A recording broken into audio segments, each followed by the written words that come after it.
Hi, I'm Nellie Steele, Sovereign of Suspense and author of Mysterious Murmurs. This is an original audiobook written by me, narrated by a human, and produced by a Novel Idea Publishing. Enjoy the story. Mysterious Murmurs. A haunted house, witchy, paranormal, cozy mystery. Whispers of Witchcraft Cozy Mysteries, Book 2. Written by Nellie H. Steele. Narrated by Megyn von Gal. Chapter 1. Thunder rumbled overhead as another summer storm passed through Midnight Hollow. We enjoyed hour after hour of thunder, lightning, and pouring rain. I loved storms and rain. I imagined I'd do pretty well if I had to live in one of those damp, cold English manors in the countryside. I could skulk around the halls in the dim light like the odd creature I was. The music box I'd found in my room when I arrived played on the night table while I scrolled through my social media feed. The soft, haunting melody that filled the air remained as mysterious to me as the first day I'd heard it. My grandmother had been thrilled I loved the music box and promised me its story, but her cryptic remark, paired with a coy smile about how I'd much to learn first, left me burning with intrigue. Back on sunny Lilac Lane, my former home before my parents died and left me in the care of my bizarrely behaved grandmother, my friends spent the early days of their summer vacation lounging by the pool. I would have been there with them, my dark brown hair pulled up to show off the pink and purple streaks I'd put into it, but I'd been shipped off to the middle of nowhere. No one wanted me when my parents died. No one except my father's mother, Althea. I'd come to Thornwood Estate expecting the worst, only to be pleasantly surprised. She danced to the same odd drummer I did, and we'd quickly become friends. I stared at the images that had filled my old life without much longing to return to it. I'd found a new life here at Thornwood, an existence I very much enjoyed. "Carly," my grandmother's voice sang from downstairs. "Vivian is here." "Coming," I shouted back before I tossed my phone down on the comforter and bounced off the bed. When I'd first arrived, my grandmother had offered painting lessons, and I had taken her up on it. Vivian Winslow was a local artist and professor at Midnight University. My grandmother had hired her as a private tutor for me. I was excited to start, though I was more excited to finish my first lesson with the woman. Outside of the painting lessons, my grandmother had also given me something else when I'd come to Thornwood to live. She'd told me an odd story about two women named Rose and Emma who had solved a mystery in a haunted mansion and freed the spirits that had been trapped there. The story had left a few loose ends dangling. In particular, Emma's mother had died while conducting a paranormal investigation in a place called Phoenix Hall. I wanted to know more, and grandmother had promised to tell me the next story starting during our lunch today. I didn't want to admit that I was excited to hear it, but I was bursting at the seams. Not only did I want to learn more about what happened to Emma's mother, but somehow all these stories connected to the music box that I'd fallen in love with since I'd come here. What kind of secrets was the box hiding? I bounded down the stairs, finding my grandmother with a stick-thin woman at the bottom. Despite her age and the two streaks of whitish hair that curved around her face, my grandmother looked younger than the other. "Oh, there you are. Vivian, this is my granddaughter, Carly. Carly, Vivian Winslow, a local gem of an artist. Let me show you both to the studio." "I've never been in this house before, Althea," Vivian said as we snaked toward the back. She let her gaze roam freely over the decorative carvings that trimmed the wood-paneled walls. "It's really something." "Yes, quite intricate craftsmanship, and so many subtle details." My grandmother floated along in front of us as though she glided on air, while skinny Vivian plodded behind her like she weighed as much as an elephant. Grandmother stood aside as we reached the studio and motioned for us to step inside. "I hope this will be sufficient for your lessons." "Oh yeah, this'll do nicely, and you've already got the easels set up. Perfect." "Yes, I added one for you too. I thought you may like to use the time for your own work if you feel inspired." Vivian stalked closer to the easels and studied whatever was on my grandmother's. "Is this your work, Althea?" "Yes, it is. Don't judge me too harshly. It's just a hobby." "It's fantastic." Grandmother crossed the room and removed the painting from the easel, sliding it against the wall behind a potted plant. "Well, I'll leave you both to it.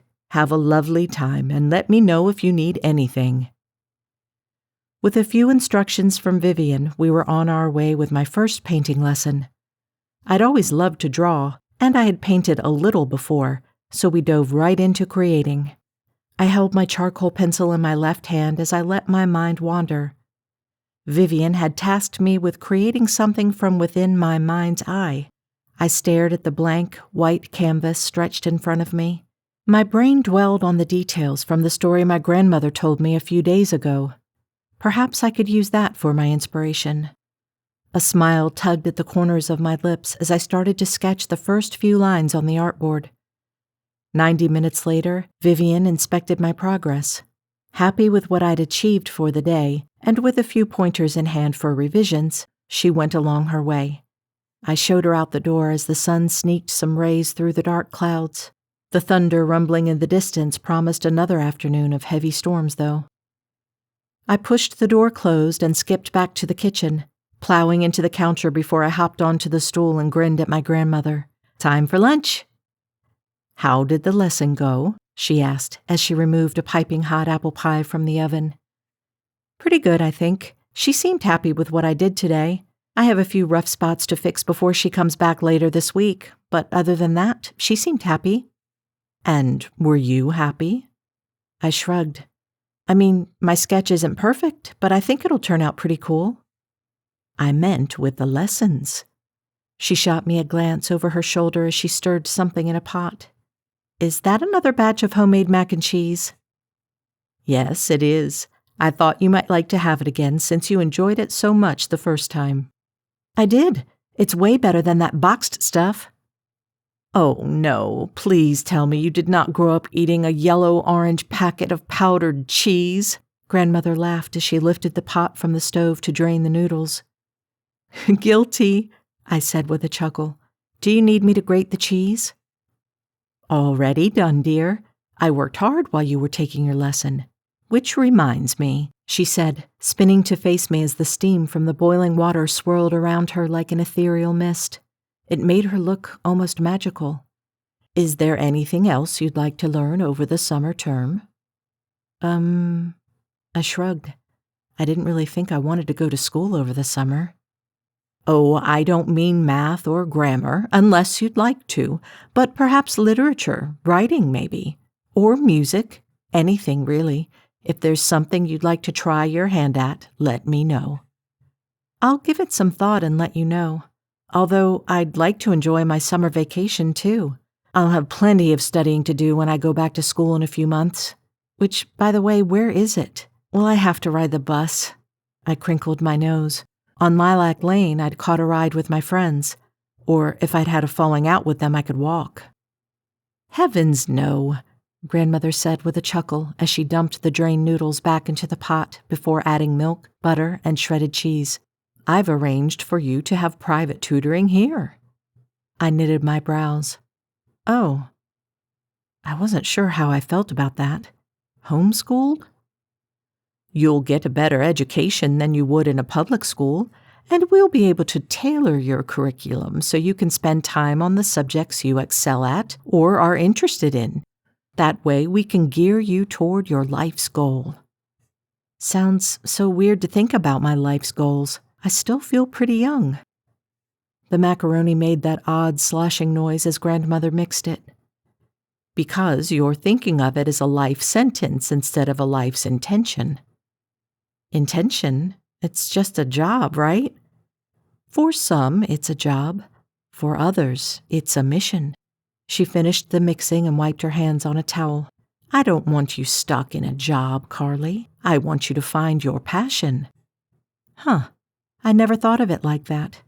Well, I guess I'll spend some time thinking about that too. "Okay," she said before she scooped 3 portions of the pasta dish onto plates. "Just keep your mind open. Life has a funny way of sneaking up on you and showing you where you need to be and when. I wrinkled my nose as I opened the freezer and retrieved the ice-filled goblets.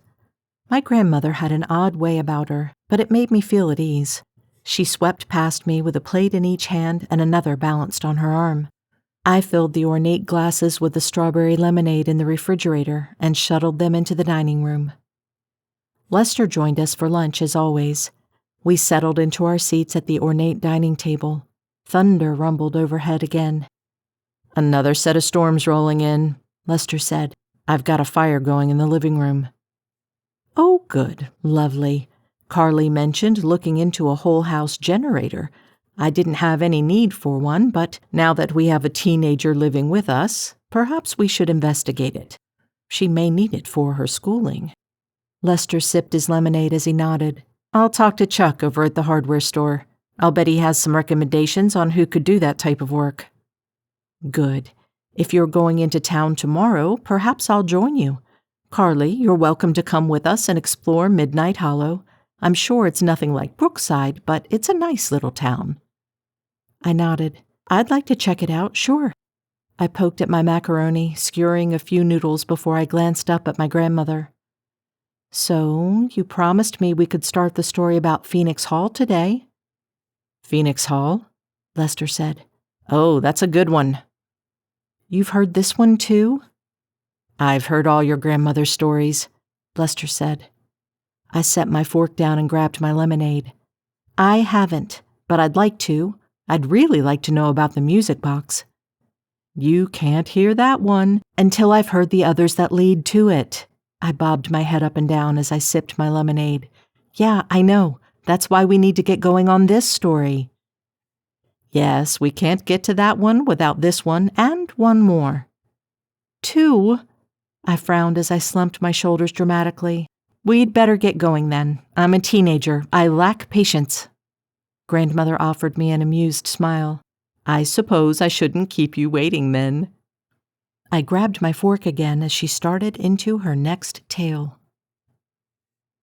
Emma's tiny car rumbled down the road toward the grand 18th century estate.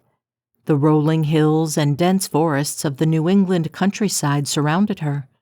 At this time of year, the trees painted the canvas in rich reds, yellows, and oranges. She'd long since left civilization behind. Phoenix Hall sat 1 hour from the nearest town, in isolated seclusion from the world. After fueling up and purchasing a week's worth of groceries in Mystic Valley, she had squeezed herself into her tiny car for the last hour of the drive to the lonely estate. She glanced over at the file folder on her front seat. It contained her mother's research on the hall. She dug it from the things she'd stored after her mother's tragic death within the walls of the manor she was about to visit. What happened to her mother there? Had she been killed, or had it been a simple fall down the stairs as was reported by the coroner? Emma blew out a long breath as the time ticked closer to her arrival. She reached for the unfolded map on her dashboard. She should be coming to the turn any minute. "You can't miss it," the owner had told her over the phone. "And again, I'm so very sorry about what happened to your mother there. I do hope you figure it out." "Thank you. Do you mind if I ask you a few questions about the house? I have my mother's research, but I'd like to follow up on a few of her notes that I can't decipher." "Of course," the man answered. "You hired her to look at your antiques, but she was also intrigued by a few rumors that swirled about the mansion. Is that correct?" A long pause on the other end clued her into the difficulty of the subject for the owner. Yes," he finally said. "If you don't want to talk about it." "No, it's fine. I don't like to talk about it." Emma arched an eyebrow. "Do you have some personal experience with what went on in that house?" Only the sound of breathing filled the line between them before he spoke again. No. It's just, that's all we heard growing up, you know? Phoenix Hall, home to restless souls. What was supposed to be a place of rebirth seems to be the place where even the dead cannot get away." Chapter 2.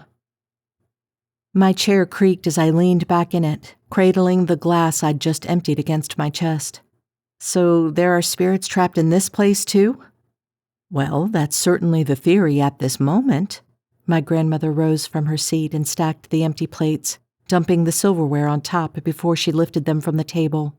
I gathered the glasses as Lester disappeared to tend the fire. So far, our power had held out. I wondered how long that would last. It would probably blink out at a spooky moment in the story. Is that what the guy meant by a place where the dead cannot get away? Yes, Grandmother explained as we carried the dishes into the kitchen. That's what he meant. So, who haunts the joint?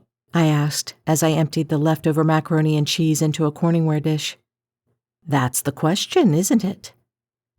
Is it one bad guy, or a lonely spirit, or someone who died with unfinished business? Or all three?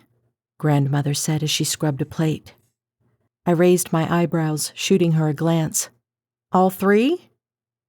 Well, you've made some very interesting assessments.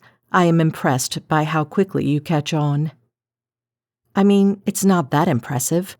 I grabbed a towel and started to dry the dishes. It's like what happens in every haunted house movie. Grandmother smiled down at the soapy water sloshing in the sink. A connoisseur of the genre? Maybe. I watched tons of them in my room. My friends were always too scared to watch them. But you weren't. I shook my head as she glanced up at me. Nope, it's all just fake. I thought we established that it was real after the last story. Well, I said as I swished the towel around inside a glass. We established that Emma thinks it's real, but just because Emma says so doesn't mean I just believe her. We should investigate and form our own conclusions. The scientific method, you know. Yes, I do, she said as she rinsed the final pot and stowed it in the drainer. And that's very wise advice. Well, just leave those drip dry. Let's continue with the story in the living room, unless you'd prefer not to. No, I still want to hear it. I'm just saying I'm not sure I believe it entirely. Fair enough. Grandmother slid her arm around my shoulders, and we threaded our way to the living room. Lester poked the roaring fire, situating the logs inside to burn brightly. The smell of burning fur filled the room. I stalked to the velvety chaise and collapsed onto it, tugging a blanket over my legs. Cold, Miss Carley? Lester asked. No, I'm good with a blanket. Lester eased himself into an armchair across from my grandmother. Mind if I stay? Always liked the story of Phoenix Hall. Of course not, Lester. Now, where was I? The guy said it was a place of lost souls or whatever, and Emma was nearly getting to the house, I reminded her. Ah, yes, Emma was about to reach Phoenix Hall, and that entrance is quite stunning. The conversation Emma had with the owner replayed in her mind as she searched for the road leading to the mansion. He'd claimed the souls of many were trapped within the now decaying walls. He hadn't offered any more information than that, claiming he knew little more than what had been handed down throughout the generations. A narrow road shot off the larger one. Emma slowed the vehicle and veered onto it. Her breath caught in her throat as she stared ahead. She brought the car to a stop, ducking to stare out of her windshield. He wasn't kidding when he said you couldn't miss it, she whispered to herself. Her neck craned as she twisted to study the imposing stone pillars flanking the driveway. Atop each, a majestic phoenix sculpture stretched its wings as it rose toward the sky, a perpetual symbol of rebirth. After a moment of marveling, she let her foot off the brake and continued forward past the guardian statues. The once manicured lawn and front gardens were now overgrown. The long grass billowed in the soft autumn breeze that blew across it. Large, untrimmed trees blotted out the house until she drove closer. Ivy tendrils, once cut to perfection, crept up the stone facade, shrouding the mansion in their eerie, overgrown embrace. The windows stared at her like vacant eyes. Yet, despite its dilapidated appearance, Emma felt a strong draw to the mansion. Perhaps it was because her mother had been here and had died here. This had been the final thing she'd done in her life. Tears stung her eyes as she climbed from behind the wheel and craned her neck to stare up at the weathered stones. Her heart thudded in her chest as trepidation built. What would she find inside? Her mother's notes had been scant. She hadn't mentioned anything specific about the house's haunted legends. Had she found nothing inside? Had her fall been purely accidental? Emma reached into her car and tugged out her duffel bag. She stuffed the folder containing her mother's notes inside before she dropped it on the gravel and rooted around for the key. She found the item she sought and heaved the bag onto her shoulder before she approached the door. She unlocked it and let it swing into the dark foyer.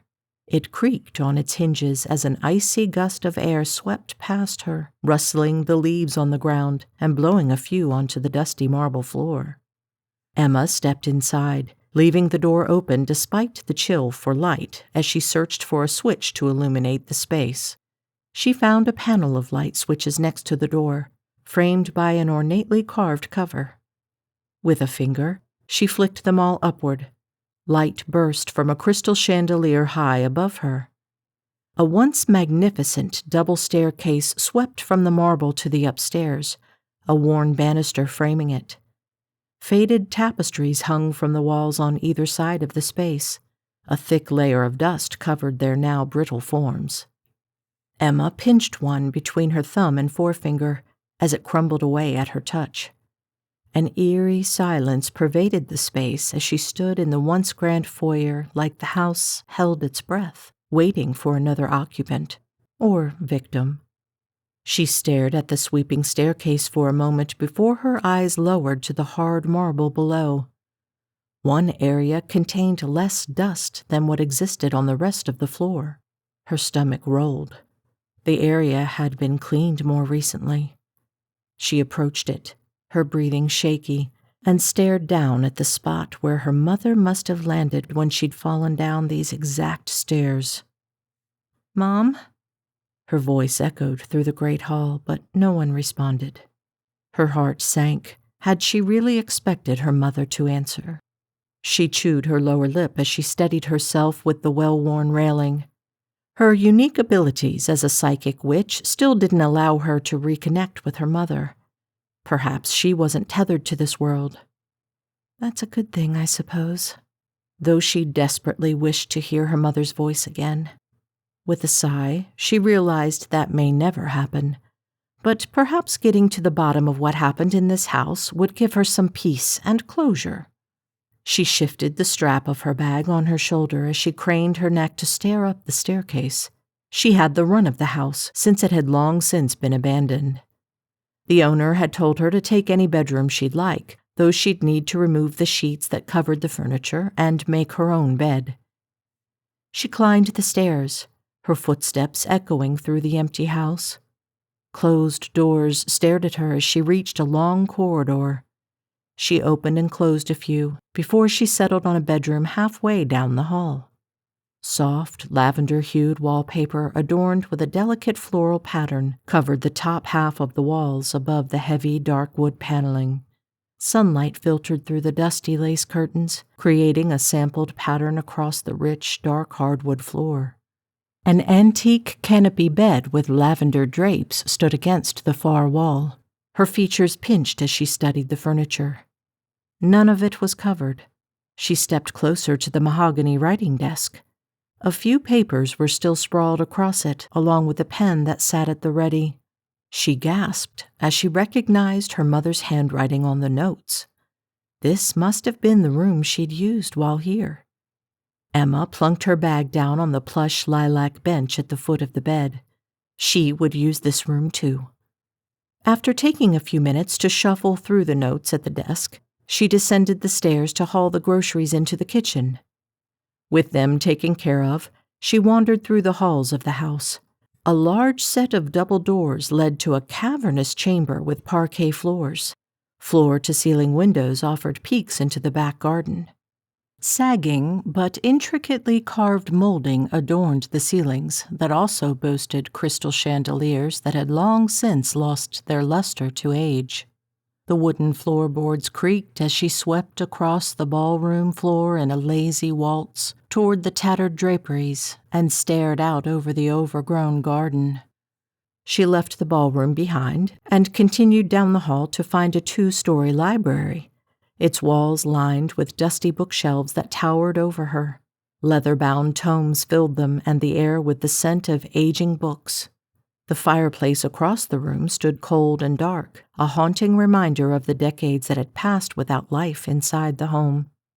She passed through a conservatory, imagining it filled with vibrant plants. What remained was now choked by weeds, painted colorful by the stained glass windows that filtered the sunlight and cast eerie shadows on the cracked tile floor. At the front of the house, the drawing room boasted a grand piano tucked neatly into a corner of the room among the other antique furniture, contrasting the faded floral wallpaper. Emma tapped a few of the high notes, allowing the tinkling music to fill the air. She climbed the stairs and toured bedroom after bedroom before she found another set of stairs leading to an attic. She wound through the labyrinthine maze created from forgotten memories and discarded relics.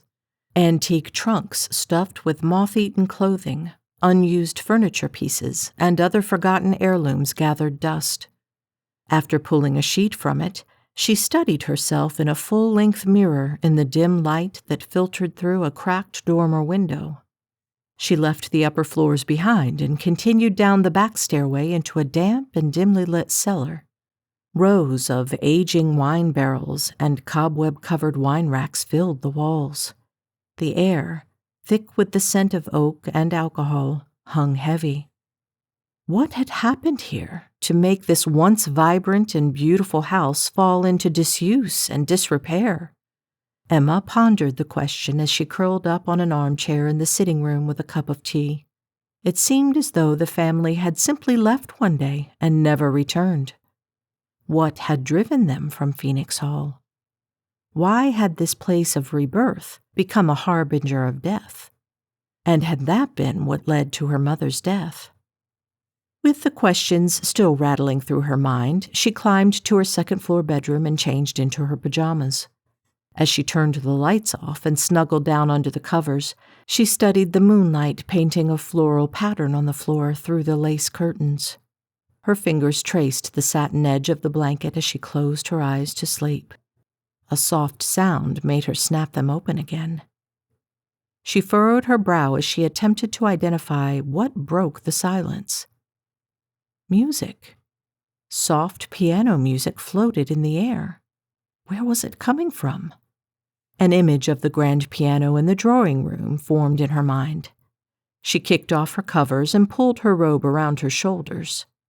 The piano music continued as she slid her feet into her slippers before she crossed the room and inched the door open. There was no mistaking the tinkling noise as she stepped into the hall. She crept to the front stairs. Had her mother heard music? Had this been what she investigated when she'd fallen? With an iron grip on the railing, she descended the stairs slowly and carefully. The door creaked quietly as she pushed into the moonlit drawing room. White light lit the dark piano. The dusty black grand piano's keys bobbed up and down from some invisible force. She recognized the strains of Strauss's The Beautiful Blue Danube, though every few notes fell flat. Was the piano out of tune? She stared at the empty seat. Would the ghost take shape? Hello? The music continued despite her interruption. The tune sounded fine outside of the one sour note as the waltz continued. With her heart thudding, she crept forward toward the piano. As she reached for the black object, the tune abruptly ceased. Silence pervaded the space again until flames burst forth from the fireplace, lighting the room beyond the moonlight. She stared at the black and ivory keys before her fingers caressed them. She depressed a few. They sounded fine. She continued down into the lower notes until she hit the key causing the bad note. Her eyes lifted to the open lid. Was something causing the note to play improperly? With the glowing light from the fireplace, she peered inside the piano. Something glimmered in the flickering light of the flames. She reached inside and withdrew the item. A brass key with a ruby encrusted on the decorative tip. Where did it lead? And why was she led to it? Chapter 3. So, did she see a ghost at all, or just hear the piano playing? I squeezed a throw pillow against me as I rolled onto my side and studied my grandmother's face in the flames of the dying fire. No apparitions, just the music and the moving keys, she answered. But no ghost player? No, nothing she could really sink her teeth into, just that key. I traced my finger down the tassel hanging from the pillow's corner. What do you mean, sink her teeth into? Well, had she seen someone playing, she may have had a clue about identifying them or seeking some information. But alas, the ghostly musician remained a mystery. Emma had no idea where to begin. But she has this key. Does it go to a door or something? Well, that is the question, isn't it? Grandmother said, with that enigmatic smile she loved to give me. Did she figure out what it went to? That will take a bit of explanation, and I thought you may like a hot chocolate while we continue. Sure, I said with a shrug. I mean, I can make it. Just let me know where you keep the packets. Packets? Oh, no. She shook her head at me and clicked her tongue. What? They were the expensive kind. Oh, and once Mom made me some with the liquid chocolate sauce because we ran out of hot cocoa packets. Oh, darling, we don't use powdered chocolate or liquid from a bottle in this house. I'm going to make you real hot chocolate with melted chocolate, cream, sweetened milk, and a dash of cinnamon. I arched an eyebrow at her. Seriously? Mom always just poured some skim milk into a mug, microwaved it, and stirred in a packet. Oh, you poor child, she said as she pushed herself up from her armchair.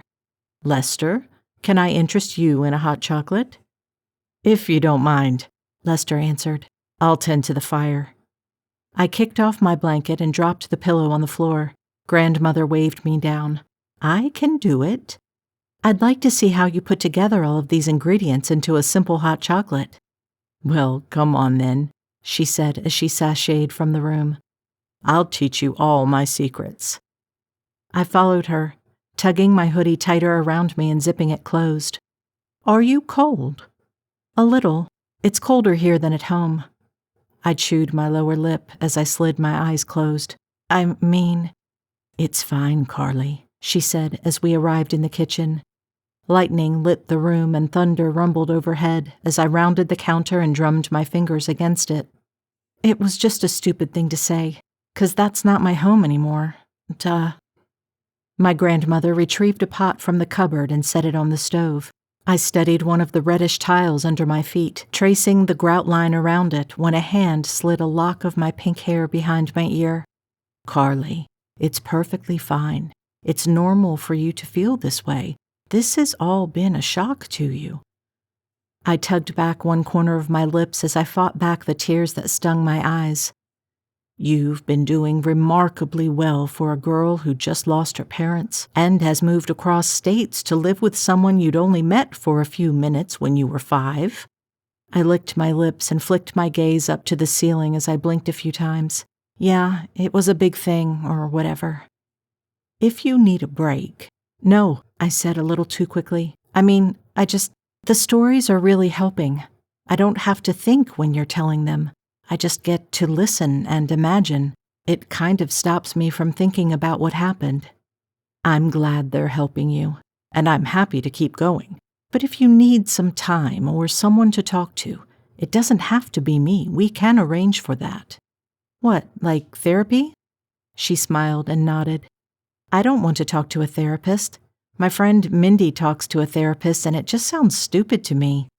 I'm not certain what Mindy is doing there, but in your position, you may find it helpful. Of course, if you are comfortable, you can always talk to me about it. I rubbed my arm as she left my side to retrieve items for the hot chocolate. That seems kind of weird, though. What's weird about it? He was your son. Like, maybe you don't want to talk about it because you're grieving too. Yes, I am, she admitted as she opened a can of sweetened condensed milk and poured it into the pot. That's something we share. Gregory hadn't spoken to me for quite a while, but I never stopped being his mother. I studied her as she spoke. Did you guys have a fight or something? Not really. He just didn't want me to be a part of his life anymore. She measured out chocolate chips and added them along with heavy whipping cream. Why, I wondered. My grandmother seemed nice enough. Why would my dad not want her to be a part of his life? If you're wondering why, she said, startling me with how easily she read my thoughts, we just didn't live in the same way. Your parents were building a lifestyle very different from mine, and they did not want a reminder of the life they were trying to leave behind. With the burner on, she stirred the concoction in the heavy pot. I wondered what it would taste like when it was ready. I guess I just think it stinks that they died, but at the same time, I'm glad I'm getting to know you. You seem kinda cool. She shot me a grin over her shoulder as she stirred the pot. I'm quite glad we have this opportunity, too. I wish it wouldn't have come at such a cost, but I am pleased to get to know you, Carly. I shrugged and shoved another lock of my hair behind my ear. Yeah, I feel the same way. And like I said, your stories have really been helping me a lot. It lets me just be. Everyone else wants me to talk about it, or cry, or yell, or do something, but I just want to be left alone. I just want to sort it all out in my head. I understand, dear, and I'm happy to continue with the stories. They are excellent for you to learn about, and if they are providing a good distraction, that may be just what the doctor ordered. Yeah, I said with a nod as I stared in at the thick, chocolatey liquid as it started to steam. And they're pretty cool, too. Well, I'm glad you think so. Now, let's see what you think about this. She scooped some onto the wooden spoon and blew on it before she raised it to my lips. I slurped it off the spoon, my eyebrows shooting up as it danced across my tongue. Wow, that's super good. I thought you might like it. Can you pull 3 mugs down? Yep. I crossed to one of the cupboards near the sink and opened it to retrieve the deep mugs. I lined them on the counter as my grandmother grabbed a container and set it nearby before she retrieved a bowl from the refrigerator. Homemade whipped cream and marshmallows. I wrinkled my nose.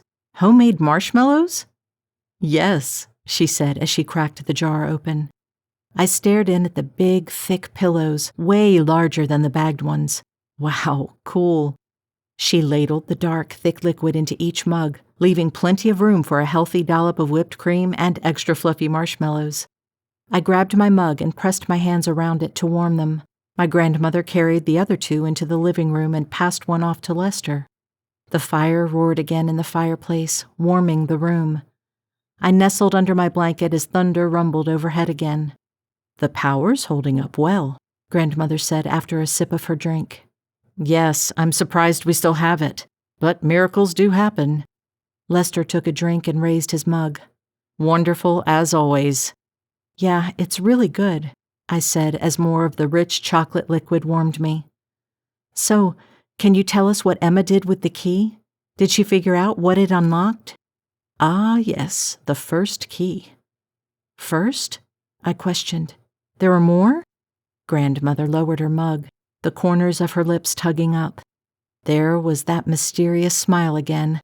What would she tell me now? Emma studied the ruby-encrusted key. She'd never seen anything like it. It didn't match any of the locks on the house's doors. She hadn't tried them all, but the key's color didn't fit with the locks. Perhaps the plates had been changed, and this was an old key. She let the key fall onto the blanket over her as she fluffed the pillows behind her and settled back into them. Her mind wandered as the morning sun began to shine through the second-floor windows. Had her mother heard the music on her first night? Had she explored? Why hadn't she found the key? Had she fallen on her way down the stairs? Would a similar fate await her, or had her mother's accident been just that? She licked her lips as she retrieved the key, holding it up as the morning sun glowed through the lace curtains. It shined off the gem, making it sparkle. She needed help with her investigation, and she knew just who to call. With the key set on her night table, she kicked back the covers and rose from her bed. She shuffled to the kitchen, still tying her robe around her. When she reached the room, she grabbed the phone on the wall. No dial tone met her ear. She pressed the button a few times but failed to get a connection. With a sigh, she gave up and returned to her bedroom to dress. She'd have to make a trip to town and find a payphone. A cool breeze rustled her hair as she hurried to the car. She made the hour-long trip into town, stopping at the cafe for a stack of pancakes and a coffee. "Do you know where there's a payphone in town?" she asked as she paid for her meal. The waitress nodded as she handed Emma her change. "Corner of Main and Maplewood. Just go 2 blocks down, make a left, and you'll hit Main Street. Turn right and go 1 block to Maplewood." "Thanks." Emma returned to her table and left a tip before she pushed into the gray fall day. With her sweater tugged tighter around her, she walked to the payphone, dropped in a dime, and dialed the number. "Hello," a female voice answered on the opposite end of the line. "Hi, Aunt Rose. I'm glad I caught you." "Emma, how are you? How's Phoenix Hall? Have you found anything yet?" "Well, yes and no." Emma sighed as she leaned against the glass side of the phone booth. "I had an experience last night. Music playing with no musician. When I explored the piano, I found a brass key, but it doesn't look like it'll fit any of the doors in the house. I'm not sure where I'll go from here, but I could sure use a sounding board." "Say no more," Rose answered. "I'd be happy to help." "Really?" Emma said, clutching the phone's cord as she bit her lower lip. "I've had a bag packed since you said you were going to that house. I wanted to let you have whatever time you needed to process what happened there on your own, but I've been ready for this call. I can be there by this afternoon." "That would be perfect. We can start investigating tomorrow. I'm in town now, which is about an hour from the hall. I'll grab something special for dinner. We'll celebrate your arrival, and then we'll start fresh in the morning." "Sounds perfect. See you in a few hours, Emma." "Thanks, Aunt Rose." She replaced the receiver and pushed out of the booth into the cool breeze. The scent of rain hung in the air despite the fluffy white clouds in the sky. She spent the morning in the small town of Mystic Valley, ducking in and out of the quaint shops. In a corner antique shop, she wandered through the maze-like aisles filled with unique treasures. After over an hour of browsing, she ran her finger over a wooden trinket box before popping it open. Delicate, tinkling music filled the air. Emma smiled at it before she glanced at something gleaming in the soft lights from the chandelier hanging overhead. An antique silver locket with the symbol of a phoenix in mid-flight lay inside. She removed the small item, dangling it from its chain. With a thumbnail, she popped open the locket, finding a faded sepia photograph of a dark-haired woman inside. She ran a finger over the image before she closed her fingers around it.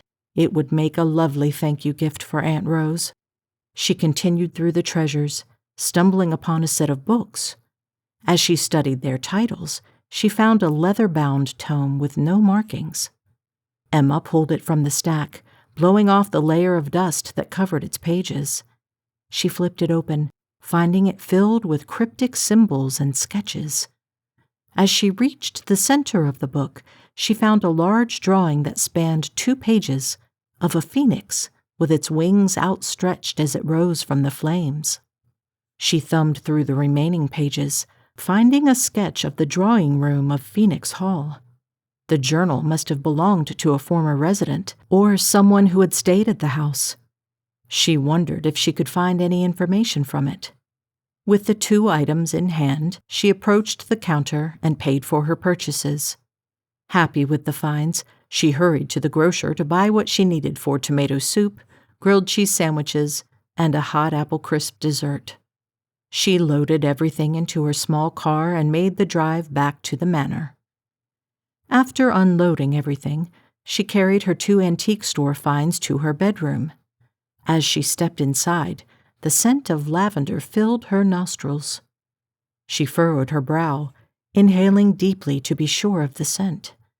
When she crossed the room, her heart skipped a beat. She dropped her packages on the bench at the foot of the bed and hurried around it.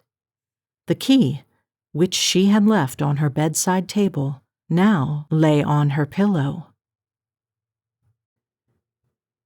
Chapter 4.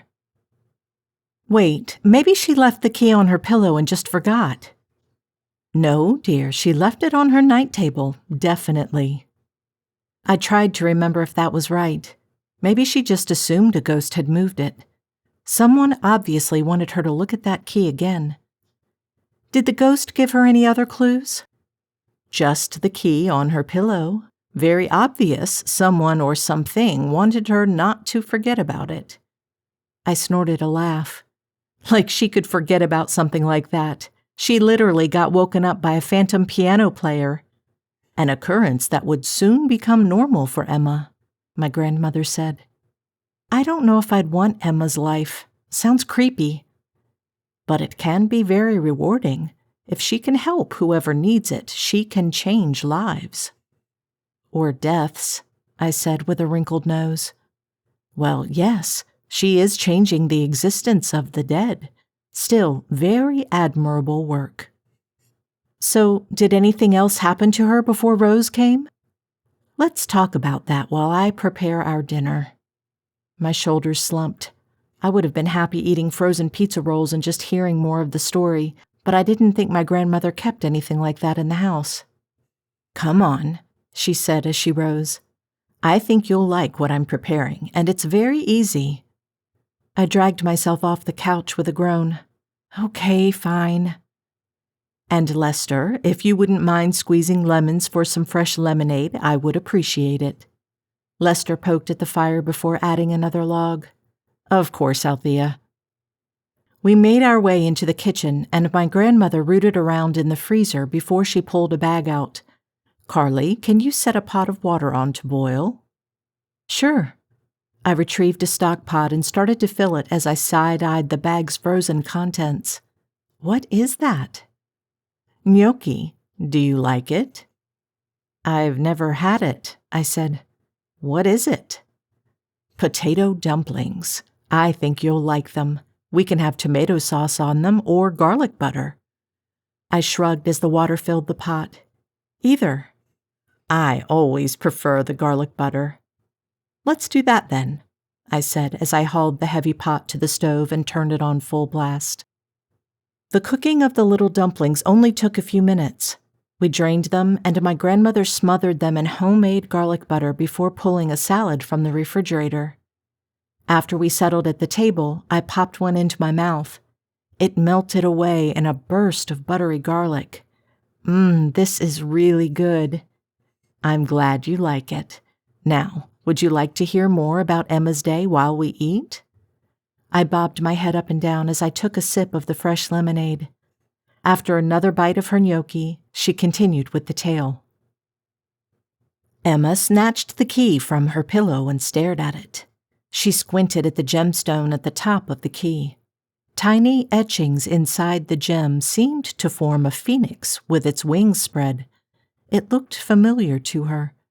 She hurried back to the package from the antique store and fanned it open to the middle page. She held up the key to the light and studied the etching before she flicked her gaze to the sketch. They matched. She studied the journal. Did it belong to her first ghost? The honking of a horn interrupted her thoughts. She stepped to the window and glanced out over the driveway. A smile curled the corners of her lips as she recognized her aunt's car. She set the key and the journal on her bed before she hurried from the room, flying through the halls and down the stairs to fling the door open.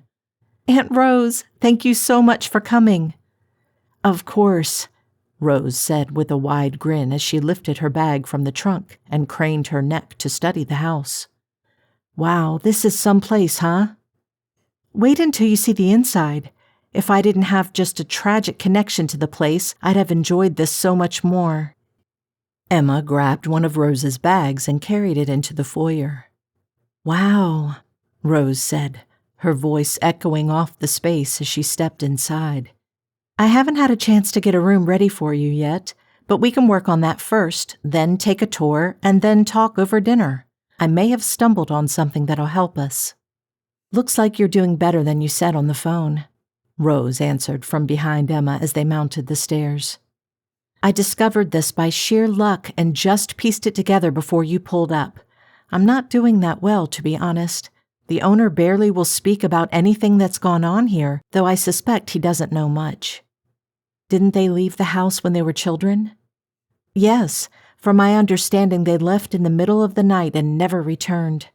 Either he doesn't know anything, or he doesn't want to discuss it at all. He was very tight-lipped." "I think he was the youngest, so maybe he doesn't remember it at all." Emma led Rose to the door across the hall from her. "I'm in that bedroom." She poked a finger at the open door opposite them.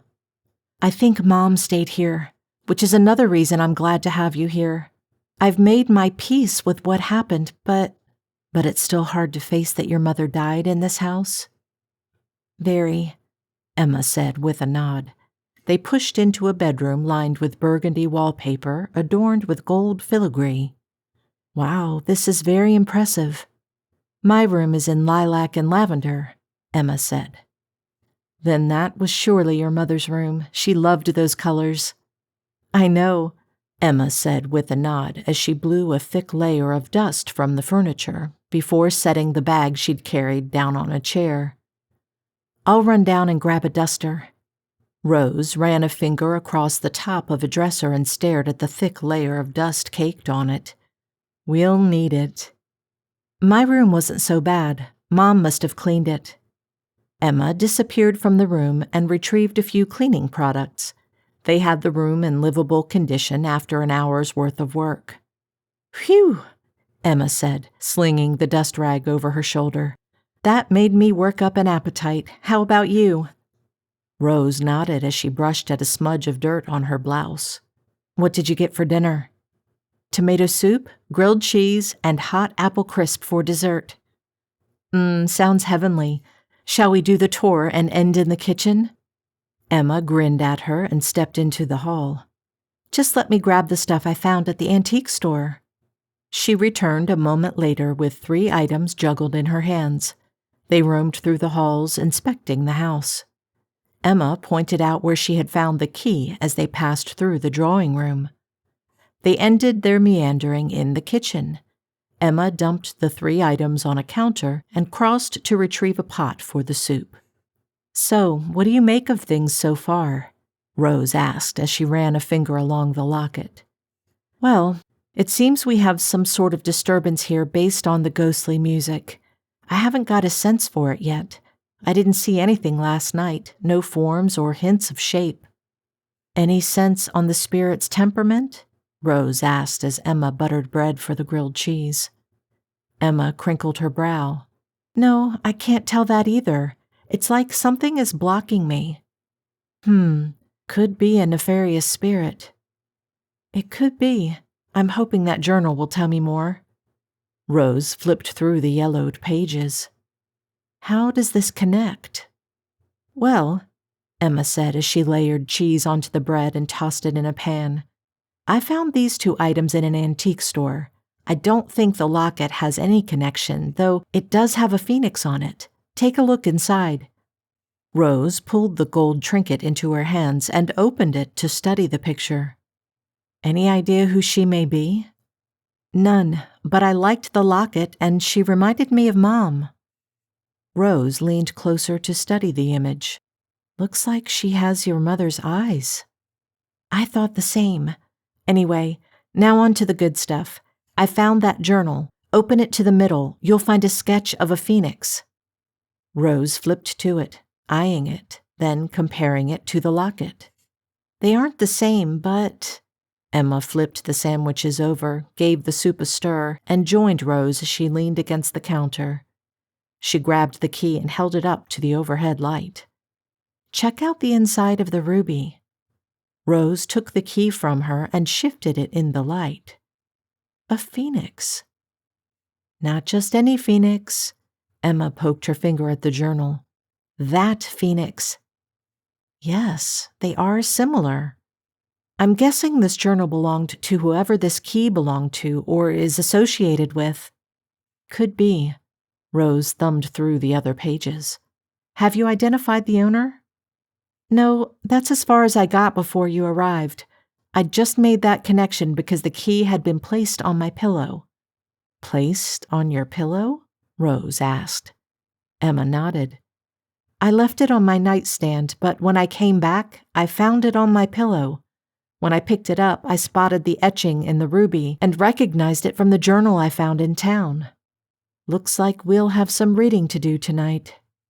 Emma nodded as she placed the sandwiches on a plate, then filled 2 bowls with the piping hot soup. Before she carried the meal to the kitchen table nearby, she slid the apple crisps into a hot oven to bake while they ate. They settled at the table with the locket, key, and journal. Emma blew on her soup before sliding the spoon into her mouth with one hand and flicking the journal open with the other.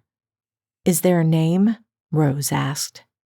No name on the first few pages, just a few drawings. Emma continued through the book until she stumbled upon a series of symbols. Her brow furrowed as she studied them. Do these look familiar to you? Rose pulled the book closer and examined them. They do. I wonder if there's some sort of code. Emma bit into her sandwich, chewing it slowly as she mulled it over. No, I've seen those somewhere. Where?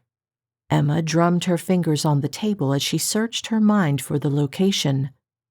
Here, one of the bedrooms. I saw those symbols in one of the bedrooms. We should look there. It could be a clue. Emma nodded. But not until after I've had my apple crisp. She rose from the table and approached the oven, removing the steaming dessert from inside.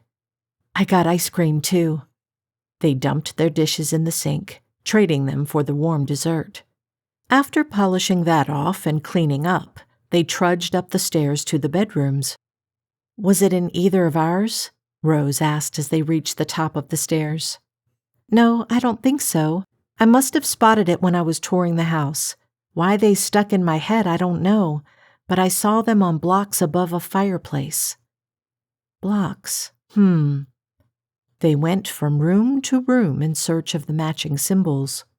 Here, Emma exclaimed as she opened a room with pale blue wallpaper and silver details trimming it. She hurried to the fireplace and pointed a finger at the bricks surrounding it. They were carved here. Rose held up the book and compared them.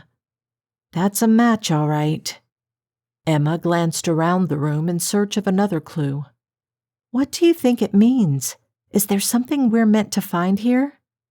Rose licked her lips as she studied the symbols before she reached forward to press the marked bricks. One slid into the wall. Both women exchanged a glance before Emma pressed the next 2. A panel popped open on the mantel. With her fingernails, she pulled it back. Her heart pounded as she found a journal inside. As her fingers touched it, a wail split the silence in the room. Coldness permeated the space and their breath fogged the icy air. She snapped her hand away. Did you hear that? Rose nodded as she let her gaze roam around the room. Hello? Is someone there? Help! A voice echoed from everywhere at once.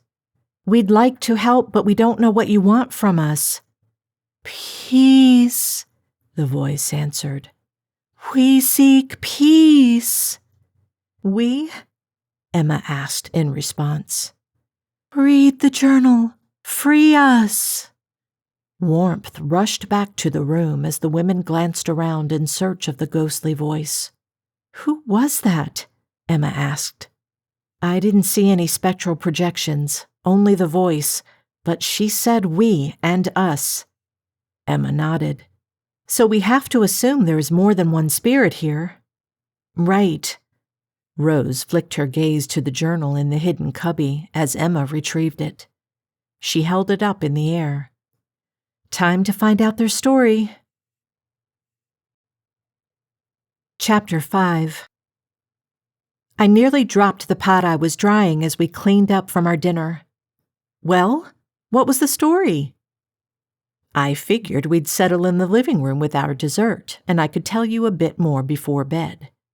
I slung the towel over my shoulder and slid the pot back into the cupboard it came from earlier. We're nowhere near finishing this story, are we? Why do you say that? Because you said you'd tell me a bit more before bed, not the ending.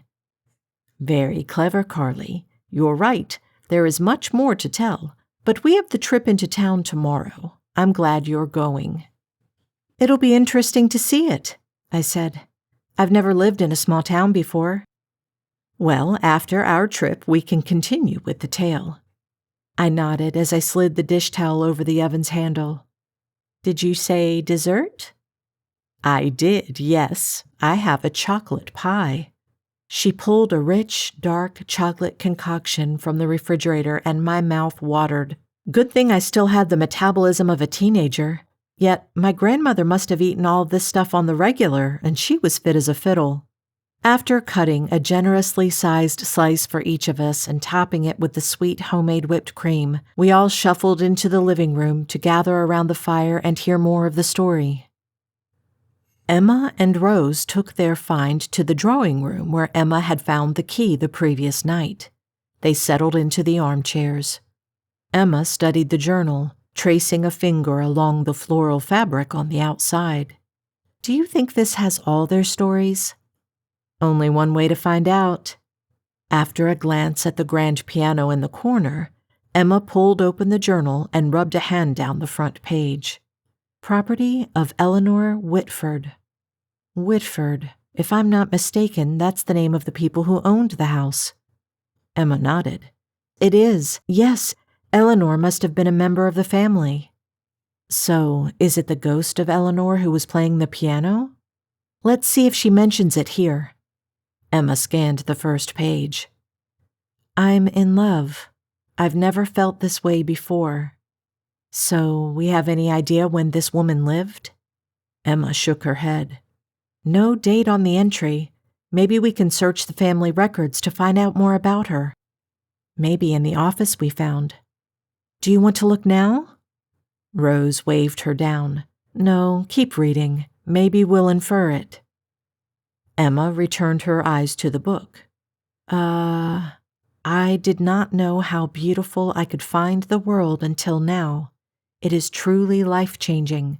I have read in novels about how love changes a person, but I did not believe it until I experienced it myself. Father and Mother hosted a Christmas gala for the staff this evening. We trimmed a tree, gave them gifts, served alcoholic punch, danced together, and sang carols. I hadn't realized one of our stable hands could play the piano. When we'd had our share of fun, he'd sat down at our grand piano and played some of the most lovely, moving ballads I have ever had the pleasure to listen to. They were so moving I wept. I stayed long after others had left. I hadn't noticed how beautiful his green eyes were before. But then I had never come into contact with him much. He tended to some of the smaller tasks in the stables. It was a terrible shame I'd never spoken with him before, but I would make a point to do so. Rose shifted in her seat. Sounds like someone is head over heels for the stable hand. Yes, very much so. Let's see if she follows up. Emma turned the page and read the next entry. I spent most of the night dreaming about William. We danced in the ballroom. I wore a lovely blue dress, and he looked so handsome in his suit. The music swirled around us as we spun on the dance floor with his sparkling green eyes on me. I spent the morning imagining how my name may sound with his last name, Mrs. Eleanor Harper. I think it sounds quite lovely, much better than Eleanor Whitford. After, I pulled myself from my daydreaming and bundled up to go for a ride.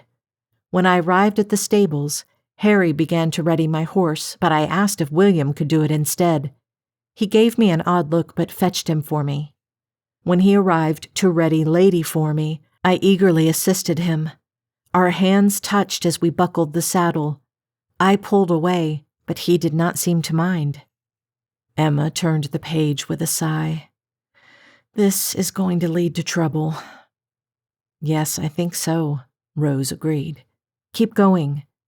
Actually, Emma said as she shuffled forward through the pages, I'm going to go further forward and see if we can figure out what happened. She bit her lower lip as she quickly scanned the pages before settling on one. Here we go. William and I met again this evening in the garden. The moonlight and the delicate scent of the lilacs made it very romantic, though I tire of keeping our love a secret. I told him this, though he insists we must. The social divide between us would make things far too difficult. I argued that we should run away together. In a new place, no one would know the divide. We could marry, have a family, and live together without judgment. William did not agree. He worried we would be followed and ruined. His job prospects would be slim without references. He couldn't provide for me. I told him I didn't care. I could help with work. I could mend dresses or sell my artwork. We could make it through. Our love was all that mattered. He finally agreed. We made plans to leave at the week's end. I told him we would be fine. Our love would see us through. We ended the night with a kiss and a long embrace, a promise of our future together. My stomach filled with butterflies as I reluctantly let my fingers slip from his. I took a few steps away before I glanced back. He offered me a wave. I wanted to run into his arms and tell him we'd leave right then. A terrible feeling overtook me, but I forced myself to return to the house. As I sit here and pen my words, I still cannot shake the worry. If I thought it might work, I would run to the stables and awaken him to leave now, but he would never agree. I would need to wait until the week's end. It was only 2 days away. I would fill my time with planning and packing. Rose pressed her lips together as she considered it. I'm going to assume that never came to pass. Emma turned the page and nodded. You're assuming correctly. The next entry is tear-stained. She spun the journal around to show her aunt before she read the entry. I knew we should have left last night. This morning at breakfast, Father confronted me over my relationship with William. How he found out, I do not know. It does not matter. He has dismissed William from his position, and he has forbidden me to see him again, not even to say goodbye. I am heartbroken. I will not listen to him. I am packing my things and will convince William to run away with me now. My father cannot follow us everywhere. He cannot make my life miserable. We will settle somewhere else, somewhere new. Does the entry end there? Rose asked. Emma flipped the page. I'm not sure if this is a new entry or not, but this one's handwriting is really bad. She must be upset. Maybe things didn't go as planned. Emma smoothed the page and read the entry. My heart is broken. When I wrote last, I assumed I knew the depths of heartache, but I did not. Not until now. I went to William. I made my plea. He agreed. He could not live without me, just as I could not live without him. We made a plan to run away together. I returned to the house to pack my things. William was to meet me at 5. Everyone would be readying for dinner and we could slip away with little fuss. Only somehow, Father knew of our plans. He confronted William here in my bedchamber, accused him of foul things and said he would ruin his name. Mine would be spared as the innocent victim, but William would go to prison. I shouted at him to stop this nonsense and let us go. We would be no further bother to him. I promised never to return to Phoenix Hall, but he wouldn't have it. His threat stood. William was to leave and leave me behind, or my father would ruin him. I fought against him. In the end, William and I stood strong together. We slid our hands into each other's. Our love stood against him and his horrid lies. However, Father couldn't stand to see us happy. He snatched my brass music box, the one given to me by my mother from my grandmother, from my packed bag. I thought he meant to keep it, to take any trace of the family from me. I would have left it all behind willingly. I would have walked out with only the clothes on my back if I had to, but he didn't mean to rob me of that. He meant to rob me of the one thing that meant everything to me. William. He smashed William against the skull.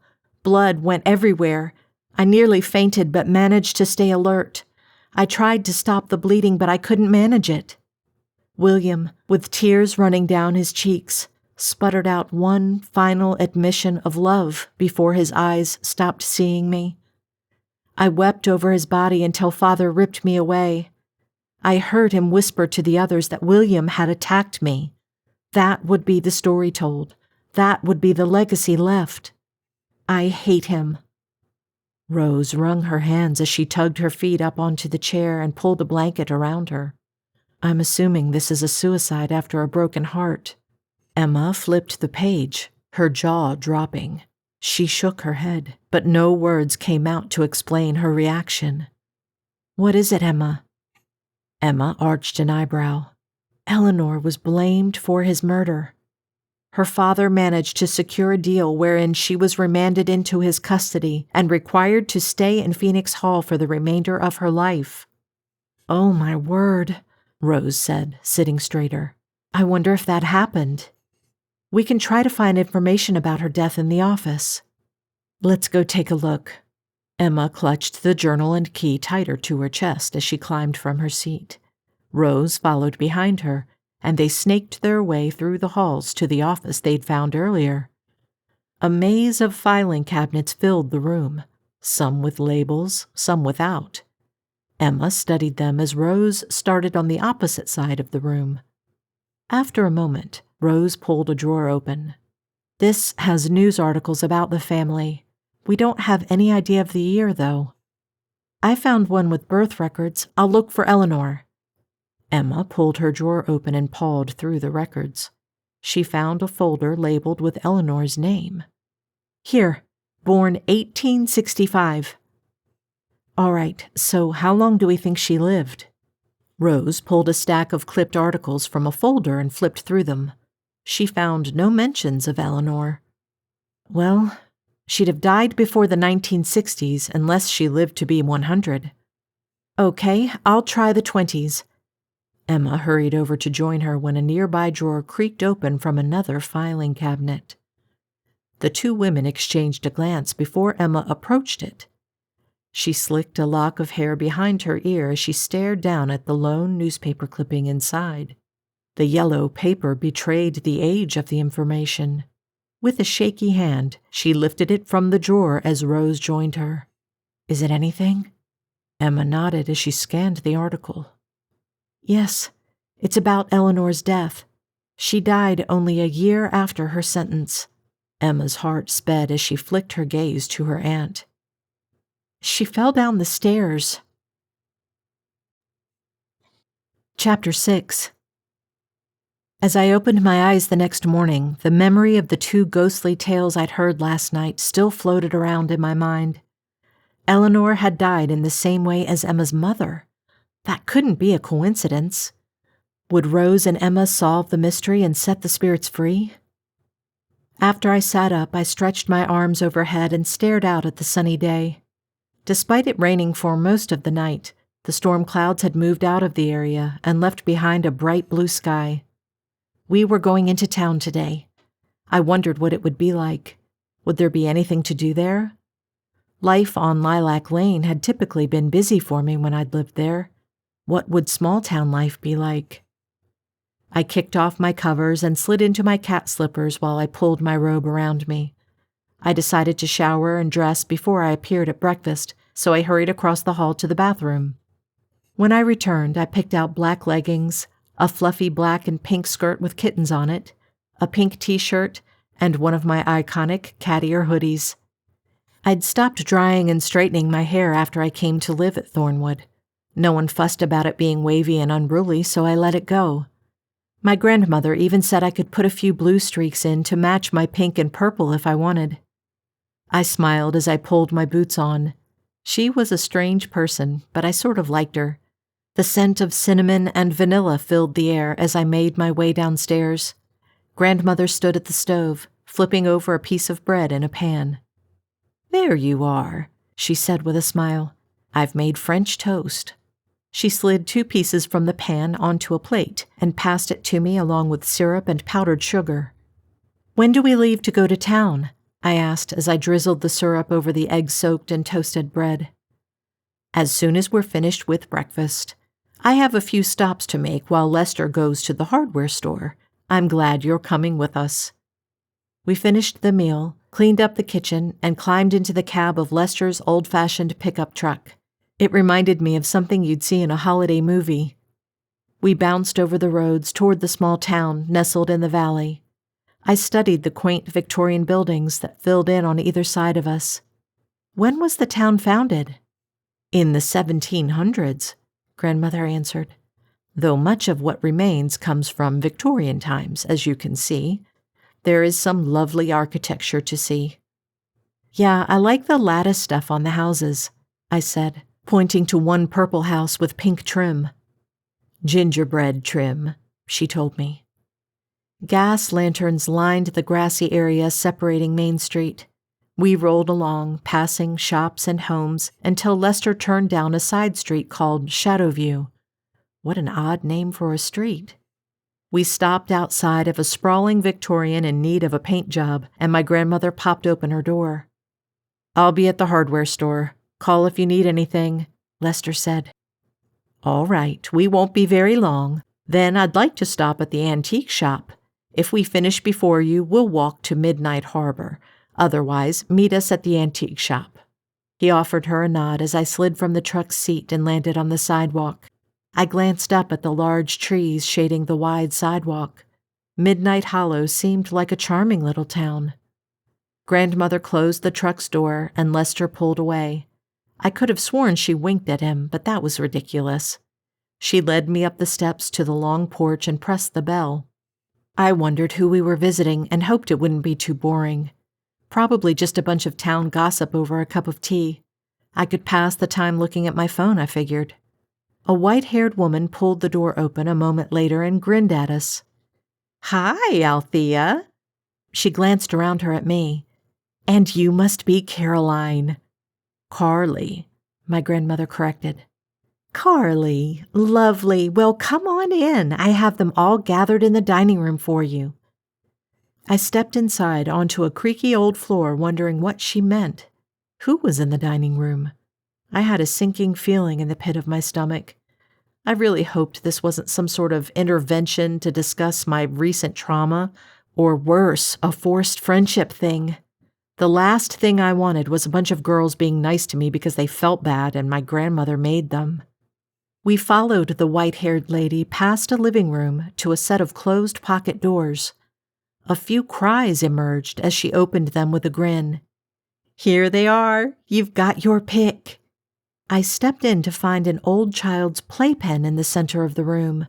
The large dining table had been pushed against a wall to make room for it. I stepped forward and peered inside. 5 kittens crawled around. Their fur still stood out all over like typical kitten fur. "Oh, they're so cute. Can I hold one?" I asked. "Take your pick. Try them all." I grinned at her before I knelt on the floor and stuck my hand inside the playpen. One feisty little kitten came bounding over to give it a smack. I giggled at it, wiggling my finger in the air as she reared up on her hind legs with her front paws spread. Her big, round eyes darted back and forth as she watched it before she pounced on me. "Uh-oh, now I caught you," I said with another chuckle. I scooped up the little gray and white cat in my hands and cuddled it close to me. "Is this a boy or a girl?" "Girl," the woman answered as she plopped into a chair at the table. "Oh, can I offer either of you a cup of tea or something to drink?" No, that's perfectly all right," Althea said. If my grandmother wasn't going to drink tea and swap gossip with this lady, what were we doing here? At least there were kittens to play with to keep me entertained. "Hi, kitty," I said as I ticked her chin. She opened her tiny mouth to bite my finger. I laughed at the tiny nip she gave me and rubbed her fuzzy little head. I set her down on my leg as I sat back on my haunches. She toddled her way down my leg and leapt onto the rug where she rolled around. I played with her for a few minutes before her eyes grew heavy. I picked her up again and cuddled her in my arms as she dozed off. "She's super cute. They all are." "Yes, they are," Grandmother said. "Would you like to play with another one? Maybe you'd like the black one or the white one with the gray tail." I glanced in at the others. They were all really cute. Nah, I like this one. She was fun. Are you sure? Grandmother asked. I wondered why it mattered. What difference did it make which one I liked the best? I shrugged. Yeah, she came right over to me. She's my buddy. All right then, if you're sure. The white-haired woman raised her eyebrows. That one then? Grandmother nodded at her. Yes, that one. The woman grunted as she pushed herself up to stand and hobbled out of the room. I crinkled my brow. What do you mean, that one? Grandmother pushed a lock of my hair behind my ear. I thought you might like a kitten. You seem to adore them. I thought it would be fun for you to have a new friend in the house, something other than an old woman to spend your time with. My heart skipped a beat. Was she serious? I wasn't allowed to have a pet when I lived with my parents. They said the fur would be too messy and it might claw the furniture. Really? Yes. So be sure that's the one you want. Or tell me if you don't want it at all. I glanced down at the little kitten sleeping in my arms. I want her. Good, then we'll take her. I rose to my feet with the cat still close to my chest. I didn't want this to turn out badly. What if she claws the furniture? Then she claws it. We'll tell her not to. And she'll get hair all over? Most likely, yes, Grandmother said before she grinned at me. Good thing we're not allergic. Am I seriously getting a cat? Her smile broadened and she bobbed her head up and down. The woman bustled back into the room with a few items. Got a carrier here for you to take her in. It's a little big, but she'll grow into it. I couldn't believe it was real. I'd always wanted a cat, but I'd never been allowed to have one. Grandmother tapped on her phone's display before she tucked it back in her purse. I sent you the adoption fee. Thank you, Grace. I'm so pleased you had them available, and I think Carly is quite enamored with her new friend. She tucked a lock of my hair behind my ear as I cuddled the kitten. Now, Grace said as she zipped up the sides of the soft carrier, she's up to date on most shots, but she'll need another check with the vet in a month, and her final kitten boosters. And she'll need a spay, unless you plan to breed her. No, I'll give Dr. Mike a call when we get home. Good, she answered as she opened the top and waved for me to put the kitten inside. He has all the records. I didn't want to let the fur ball go, afraid that I'd not get her back. I thought this might all be a dream, and I'd wake up to find out none of it was real. I bit into my lower lip as I lowered the kitten into the carrier. Grace zipped it shut before she lifted the strap and handed it to me. I know you'll take good care of her. Let me know how she takes to the new house. With a smile, I slung the fabric over my shoulder and lifted the carrier. Thank you. Yes, thank you, Grace, my grandmother said. We'll let you know and send some pictures. Grace led us out of the house. I stepped into the warm, sunny day and slicked a lock of hair behind my ear. Come on, dear. Let's skip the antique shop and head to meet Lester. I'm certain you'd like to pick out a bed and toys for... Oh, we'll have to give your little friend a name, won't we? Yeah, I said as I held tight to the carrier while we descended the stairs to the sidewalk below. Thank you. You're welcome.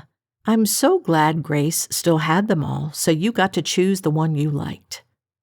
I love her, I said with a broad smile. I've never had a cat before. Mom and Dad said pets are too messy. Grandmother led me back to Main Street and we rounded the corner. Life is messy. That doesn't mean we stop living it. I reflected on that statement as we wandered under the thick leaves of the large trees lining the sidewalk. My grandmother seemed so unique. I couldn't understand why my parents didn't like her or want anything to do with her. So, have you thought of a name, or will you give it some time? She asked. I glanced through the mesh at the gray and white kitten. She lay inside, sniffing the air and scanning her new surroundings. Whiskerina. I'll call her Miss Whiskers for short. Whiskerina, my grandmother repeated. I love it. We reached the hardware store. They had an entire section of pet items. I spent longer than I should have picking out Whiskerina's things. Lester already had a litter box, litter, and cat food in his cart when we arrived.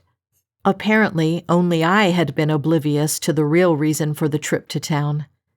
As I picked out a bed, a blanket, and a gaggle of toys for her, Lester leaned over to glance at her in the carrier. "She's a real looker, Miss Carly." "She was the cutest one, I think," I said as I stuffed the round, fluffy pink bed and blanket into the cart and tossed in a few toys. "Get everything you want for her?" Grandmother asked as we strolled to the cash registers. "If you want anything else, don't be shy." "I think we're good." We purchased everything and climbed in the truck with Whiskerina while Lester loaded the purchases in the back. After a quick stop to pick up takeout, we were home. Lester and Grandmother set up some of the necessities for the new addition. I took her into the living room and tossed a few new toys to her. She pounced on her ball before rolling onto her back to bunny kick the mouse. I took a few pictures before I snatched her up again and grabbed a few selfies. I quickly sent them off to my friends with the message, "Meet Whiskerina." My phone chimed a few times as they responded with their messages of surprise. I forgot about them as Grandmother entered the room with our food containers. I didn't want to put the cat down, but my stomach was growling, and I also wanted to hear more of this ghost story. Grandmother put the containers on the table in front of each chair. "Bring her bed over to the table and put it by your feet. That way she can get used to you and it." I climbed to my feet and picked up her bed and blanket. I nestled them next to my chair and put Whiskerina in it, covered her with her blanket, and sank into my chair. The kitten purred as she kneaded at the blanket before curling into a ball and closing her eyes. "Can we hear more of the story?" "And here I thought you'd be put off of it," Grandmother said as she spread a napkin over her lap. Lester joined us at the table a moment later. "No, oh my gosh, you left it last night with Eleanor falling down the stairs. Was it the same stairs her mother died on?" I popped open my takeout container and grabbed a ruffled chip. "Yes," Grandmother answered, "but we haven't even gotten to the really shocking bit yet." "Oh?" I said, puckering my lips. "Do tell." As Emma and Rose stared down at the article detailing the poor young woman's death, a wailing moan ripped through the halls. "Do you think that was Eleanor?" Emma asked. Rose swallowed hard as she crept to the door and peered into the hall.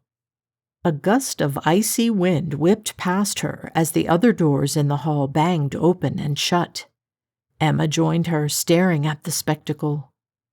They both stepped into the hall, and the doors swung closed, cutting off all the rooms until one creaked open again at the end of the hall, beckoning them to enter. A warm light glowed from within, but the invitation seemed anything but warm. With a gulp, Emma wrapped her arm around her aunt's, and together they inched down the hall toward the open door. An eerie silence pervaded the house. When they stepped inside, they found a billiards room. Rich wood paneling surrounded them. Overhead, an ornate chandelier cast a warm light over the room.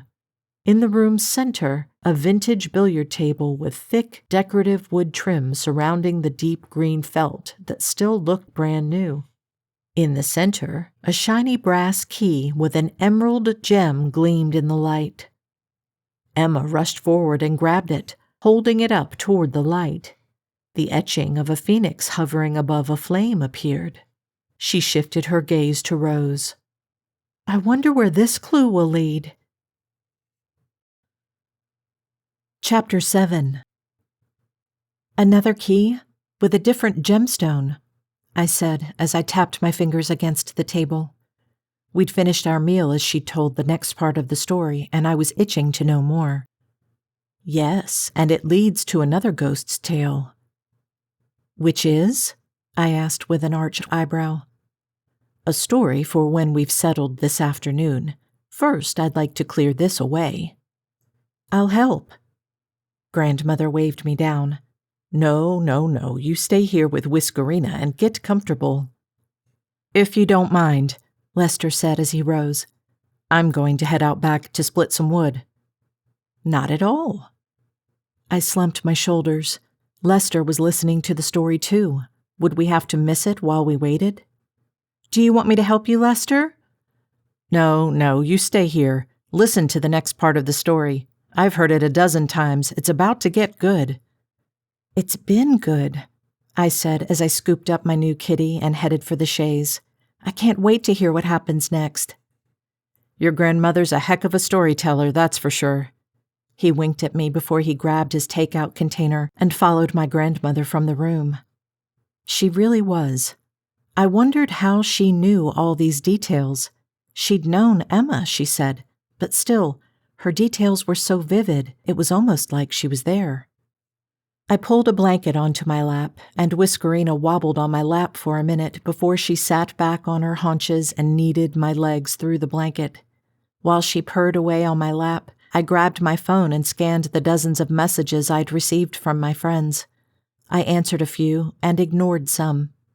Several of them made catty remarks about my new situation. I rolled my eyes and swiped past them, thumbing into my browser. I typed Phoenix Hall and clicked search. A number of results popped up. I didn't want to ruin the story, so I clicked to view images of the house. I marveled at the dilapidated house. It was a shame it had been let go because it looked like it had been very grand. I didn't spend too much time pondering it because my grandmother returned quickly. She glanced at my phone and grinned. Checking out the house? I was, yeah, I said as I clicked my phone off. It looks really nice. What a shame it was left behind. Yes, well, that often happens in places with such a tragic history. Shall we continue on and learn if Emma was able to solve anything? I nodded as I set my phone on the table and ran a finger down Whiskerina's back. She offered me a soft mew before she curled into a ball. I settled back into the pillows behind me as my grandmother continued the story. Another key. We haven't found where the first one goes yet, Rose said. Does this have a phoenix? Emma nodded and handed the key to her aunt, pointing at the gem. Oh, yes, I see it. Not the same as the other, but a phoenix. Yes, and you're right. I haven't found where these go yet. I wonder what the story is with this key. Have you seen this phoenix in any form in the house? Rose asked. Emma leaned back against the billiard table as she pinched her eyebrows together. There are so many representations of them, I'm not sure. We may need to take another tour. Emma agreed as she glanced around. I guess this room is as good to start as any.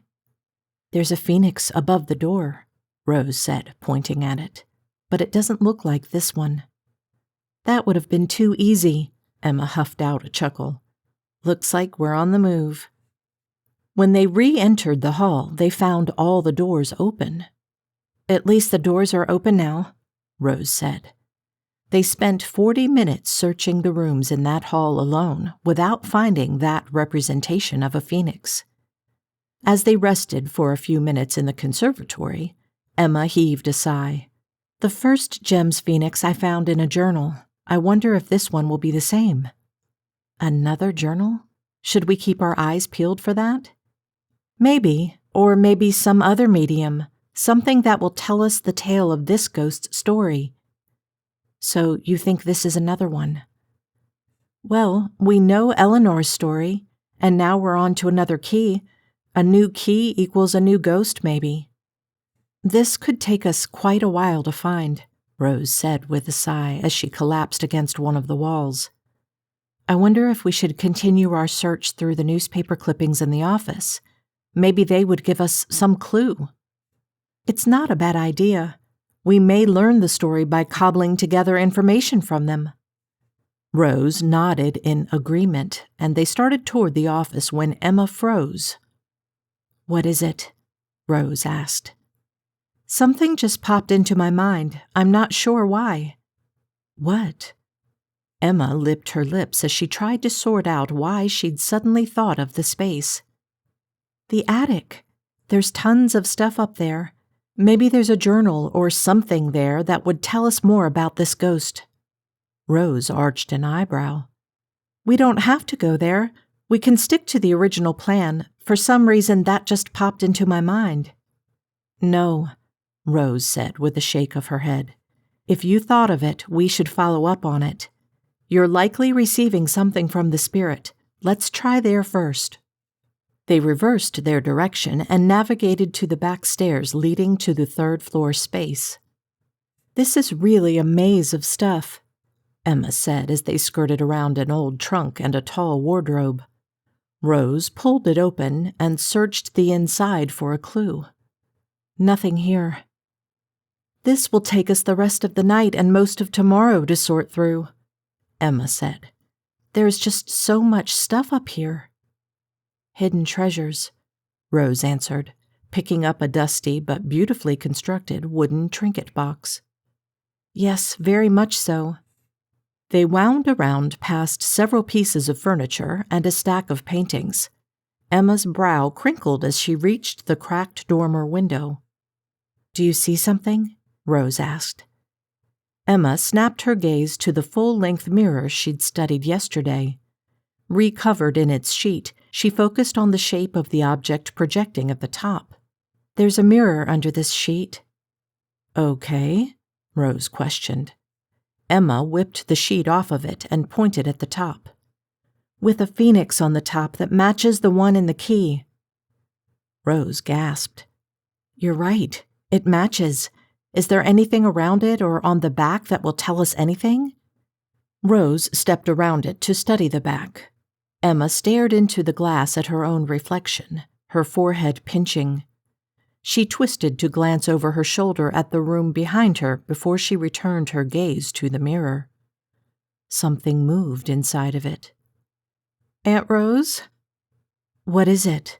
Rose asked, eyeing her niece. Emma lifted a shaky finger to point at the glass. Rose joined her, her jaw flapping open as she stared at the mirror.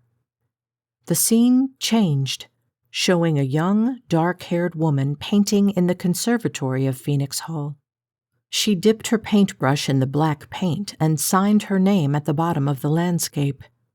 Evelyn Whitmore, Emma breathed.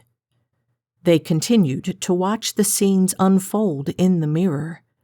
Evelyn carried a group of her paintings to several galleries. She received several headshakes from the gallery managers. Why are they not taking her paintings? They're fabulous, Emma said. I'm not sure, Rose said, but it doesn't seem like she's having much luck at all. Dejected, Evelyn returned to Phoenix Hall. She smashed several of her paintings as tears rolled down her cheeks.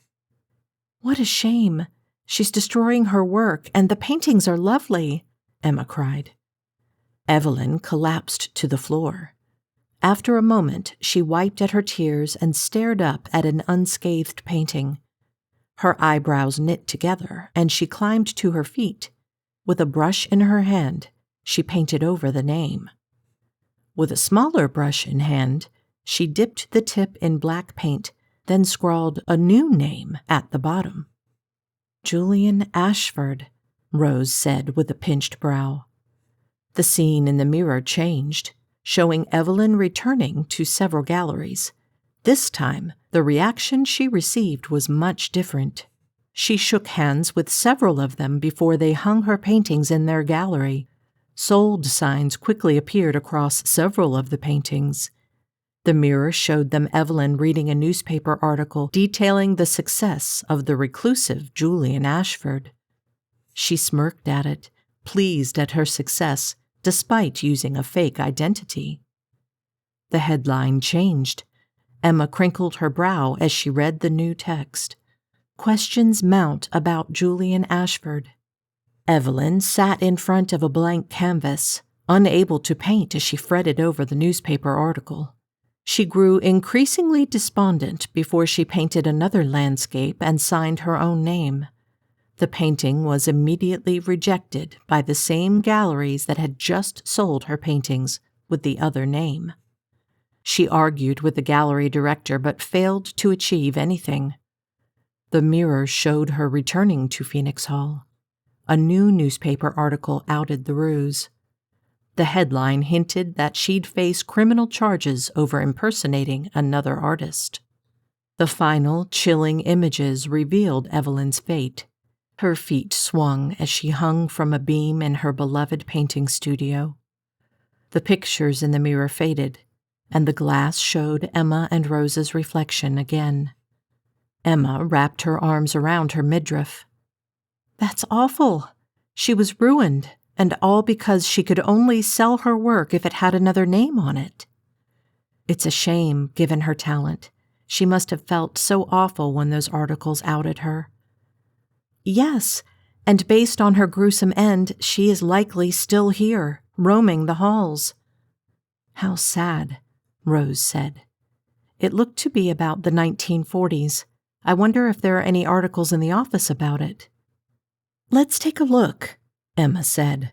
However, before they could leave the attic, the door swung shut, trapping them on the 3rd floor. Emma twisted the knob on the door and shoved her shoulder against it. "Won't budge." Rose stared back through the labyrinth of items. "Maybe there is something we're still meant to find up here." "What?" Emma asked. As the word left her lips, the sheets covering the items rustled as a gust of wind ripped through the room. "Here," a ghostly voice whispered. The hairs on Rose's arm stood up on end. "I think someone is trying to show us something." They crept forward as the sheets continued to blow wildly, in some cases blowing off the items entirely. The objects and furniture pieces rumbled against the floorboards as they passed them. They rounded a corner, past the mirror in which they'd watched the tragic story of Evelyn, and continued forward. A number of paintings sat stacked in a corner. The stack spilled over, sprawling onto the floor at their feet. Emma picked up the canvas closest to her. "It's a key." "And it looks like the others," Rose said. "Only it has a sapphire gem at the top." "Yes," Emma answered as she studied it. "I wonder if it has a phoenix etched into it." She shifted the canvas to eye the gem more closely. Something clattered across the floor at her feet. Rose leaned forward to grab the object, lifting it up into the dim light. "Another key." "The sapphire key." "Yes," Rose answered. "I wonder where this one will lead." Chapter 8. "Wow, that's really sad," I said as I traced the line where Whiskerina's fur turned from gray to white. "That poor lady. And why couldn't she sell her art?" "Well, I suppose it's a hard market to break into, particularly for a woman at that time." I wrinkled my nose. I really didn't have much experience with women being downtrodden. I'd grown up where women could pretty much be anything they wanted, but I hadn't thought much about the times when women weren't allowed to do things. "That stinks. Was it like that when you grew up?" Grandmother let out a loud laugh, sounding truly amused by the question. "Certainly not. Heavens, Carly, how old do you think I am?" I shrugged. "I don't know. I mean, not that old. You don't have that many wrinkles and not much gray in your hair, but you're still a grandmother of a teenager, so you have to be kind of old." She raised her chin. "Ravenspells have excellent genes." I hoped I looked as good at whatever age she was right now, which I was still convinced was pretty old. I shifted my blanket around, letting Whiskerina fall between my legs as I pulled myself into a cross-legged seat. "Can I ask you something else?" "If you'd like to know if I rode in horse and buggy, the answer is no." It made me laugh until my stomach hurt. I wiped at a few tears that dotted my cheeks as I slumped back against the thick cushion of the chaise. I was not going to ask that. Good thing. You know, I'm only 67, hardly ancient, and certainly not over the hill, as you young people say. "Grandma, no one says that," I said with another chuckle. "We call you an old." "Well, I may be an old, but I'm not an ancient." "Noted," I said with another chuckle. "Anyway, What I was going to ask is if you believe all the stories Emma told you, or if you think she made them up to be entertaining. She did not make them up. Well, I didn't mean make them up like she lied. I just meant maybe some of this stuff happened, but not all of it, you know? So she told you it in a more interesting way. Grandmother furrowed her brow and narrowed her eyes at me. What do you mean? Well, like the mirror thing. Did it really happen like that, or did she find out the information another way, but for the sake of the story, she told you she saw it all in the mirror? Oh no, it really happened that way. She didn't make it up, and she didn't embellish it. That's exactly how it happened. I puckered my lips as I studied the dark wood panels making up the ceiling. That's kind of weird. I'm not sure what I'd do if that happened to me. What do you think you would do? I sucked in a deep breath. Run screaming? Grandmother offered a soft chuckle before she clicked her tongue and shook her head. I very much doubt that, Carly. I don't know. I think you're giving me too much credit. Once my friends dared me to go into a haunted house at the end of our street, but I was too scared to do it. Really? Was the house actually haunted? I didn't go in, so I don't know. Why not? Were you really afraid of ghosts? I rolled my eyes to the ceiling. Well, actually, someone still lived there, and she was kind of mean. I didn't want to get caught, so I didn't go inside.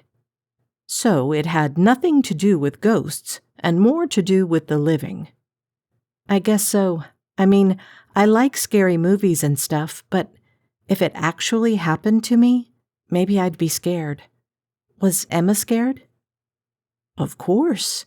She isn't impervious to what's happened to her. And remember, this is still new to her. A healthy dose of fear isn't a bad thing. After what happened to her mother, she was exceptionally nervous. Yeah, I understand that. Her mom died in that house. She was pretty young when it happened, too. Grandmother nodded at me. 19. 2 years older than me. That's something you have in common, yes. You were a bit younger, but close in age when you lost your parents. Well, I knew my dad. Emma didn't. Maybe that made her stronger. No, dear, you are perfectly strong, too. You come from good stock. One day, I think you'll surprise yourself. I thought about it for a few minutes. Would I? Or would everyone just be disappointed in me because I was a wimp? I shrugged. I probably would never have to worry about it. When was I going to go to a haunted house? A thought raced across my mind, and I twisted to face my grandmother. You can go to these places, right? Yes, both are historic sites. I traced the plaid squares on my blanket. You want to visit them? Maybe. There are no ghosts now, right? Well, I haven't finished the story yet, so you don't know, do you? I slouched further down in my seat and pulled Miss Whiskers onto my lap again. You're right, that I'm not answering that for sure until you do. Grandmother smiled at me. Then let's continue. There must be something these keys fit, Emma said as they skirted around some of the items in the attic and headed for the stairs. This time, the door stood open, allowing them to leave and return back to the second floor. Have you seen these jewels anywhere? Or this version of the phoenix anywhere? Rose asked. I haven't, Emma said as they pushed into her room. She wandered to the bench and collapsed onto it. I'm exhausted. I am too. It's been a long day. Really long. Emma glanced at her aunt. I'll bet you're exhausted after that drive. Rose eased into the armchair across the room. I'd love to stretch out and catch a few hours of sleep. Yeah, me too. Maybe the next clue will pop into our minds by tomorrow morning. At the very least, we can start fresh with rested minds. Emma bobbed her head up and down. My thoughts exactly. Rose pushed up to stand and wandered closer to Emma. I hope you can sleep. So do I. Emma forced herself up to stand and wrapped her arms around her aunt. Thank you so much for coming and helping me with this. Of course, Emma. I'm happy to help. We'll get to the bottom of it, I promise. Thanks. I have to find out what happened to Mom. And after learning one of the spirits here fell down the stairs, I'm starting to believe Mom's death was not just a tragic accident. I never believed it was, Rose said. Why didn't you say anything? Emma pulled back from her aunt's embrace. I didn't want to upset you. If you were at peace with things, I didn't want to turn your world upside down. I was, until our experience at Maple Mansion. But now I can't push it aside. I have to find out what happened to her. We'll work on it tomorrow. Try to get some sleep before then. Emma forced a smile onto her face and nodded. Right. Rose stepped toward the door. And if you can't sleep, just come find me. I can live on coffee alone. Emma chuckled as she offered a wave. Okay, thanks, Aunt Rose. I'm going to give it a good try to sleep, so you should get at least a good hour or two. That should work for me, and a strong pot of coffee. I'll brew it before I wake you. Emma winked before Rose disappeared through the door, leaving her alone. The smile on her lips faded as she was left alone, and she sank onto the bench again, wrapping her arms around her midriff. Exhaustion coursed through her along with emotions that threatened to make her fall to pieces. A tear rolled down her cheek, and she flicked it away. You're just tired, she whispered to herself. She forced herself off the bench and started to change her clothes. Her eyes fell on the 3 keys she'd set on her nightstand before she'd peeled off her clothes. Emerald, sapphire, ruby. What did the gems mean? Was there another key? Had they found them all? Emma's mind spiraled out of control with questions, but she crawled between the sheets and turned off the light. Despite her rambling mind, she managed to fall into a fitful sleep. Sweat beaded on her brow as she raced through the corridors of Phoenix Hall. She called her aunt, but the woman was nowhere to be found. Aunt Rose, where are you? Her room had been empty, so Emma ran down to the first floor and searched the rooms there. No one was there. Aunt Rose? She checked the kitchen, but found nothing. The coffee pot remained empty. Her aunt hadn't made the caffeine-infused beverage to keep herself awake, so where was she? Here, a voice whispered, echoing off the walls. Aunt Rose? Emma called, trying to follow the hiss. She ducked into a hall leading to storage areas. Doors slammed shut as she crept past them down the hall. Her heart thudded with every step. As she reached the end of the hall, a door she'd not seen before appeared in front of her. She pressed a hand against the cold metal. It vibrated and hummed with energy. Emma pulled her hand away with a gasp. The door slowly slid open, inviting her to enter. Here, the voice whispered again from within. With a dry throat and a racing pulse, Emma stepped into the blackness on the other side of the door and into an ice-cold, cavernous space. 3 gems glowed across the room. 1 green, 1 blue, 1 red. The keys! Find us! Hello? Emma called. Where can I find you? Find us! Find us! Find us! The voice repeated on an incessant loop as the gemstone-encrusted wall slid closer to her at an increasing speed. When it was nearly on top of her, she opened her mouth in a wide scream. Seconds later, she bolted upright, her lips open as she cried out from her bed. Her door burst open, and Rose raced in. Emma, are you all right? Emma gasped in breaths. I think so. Just a terrible dream. Rose slicked a lock of hair behind Emma's ear. No wonder. Emma grabbed her hand and squeezed it.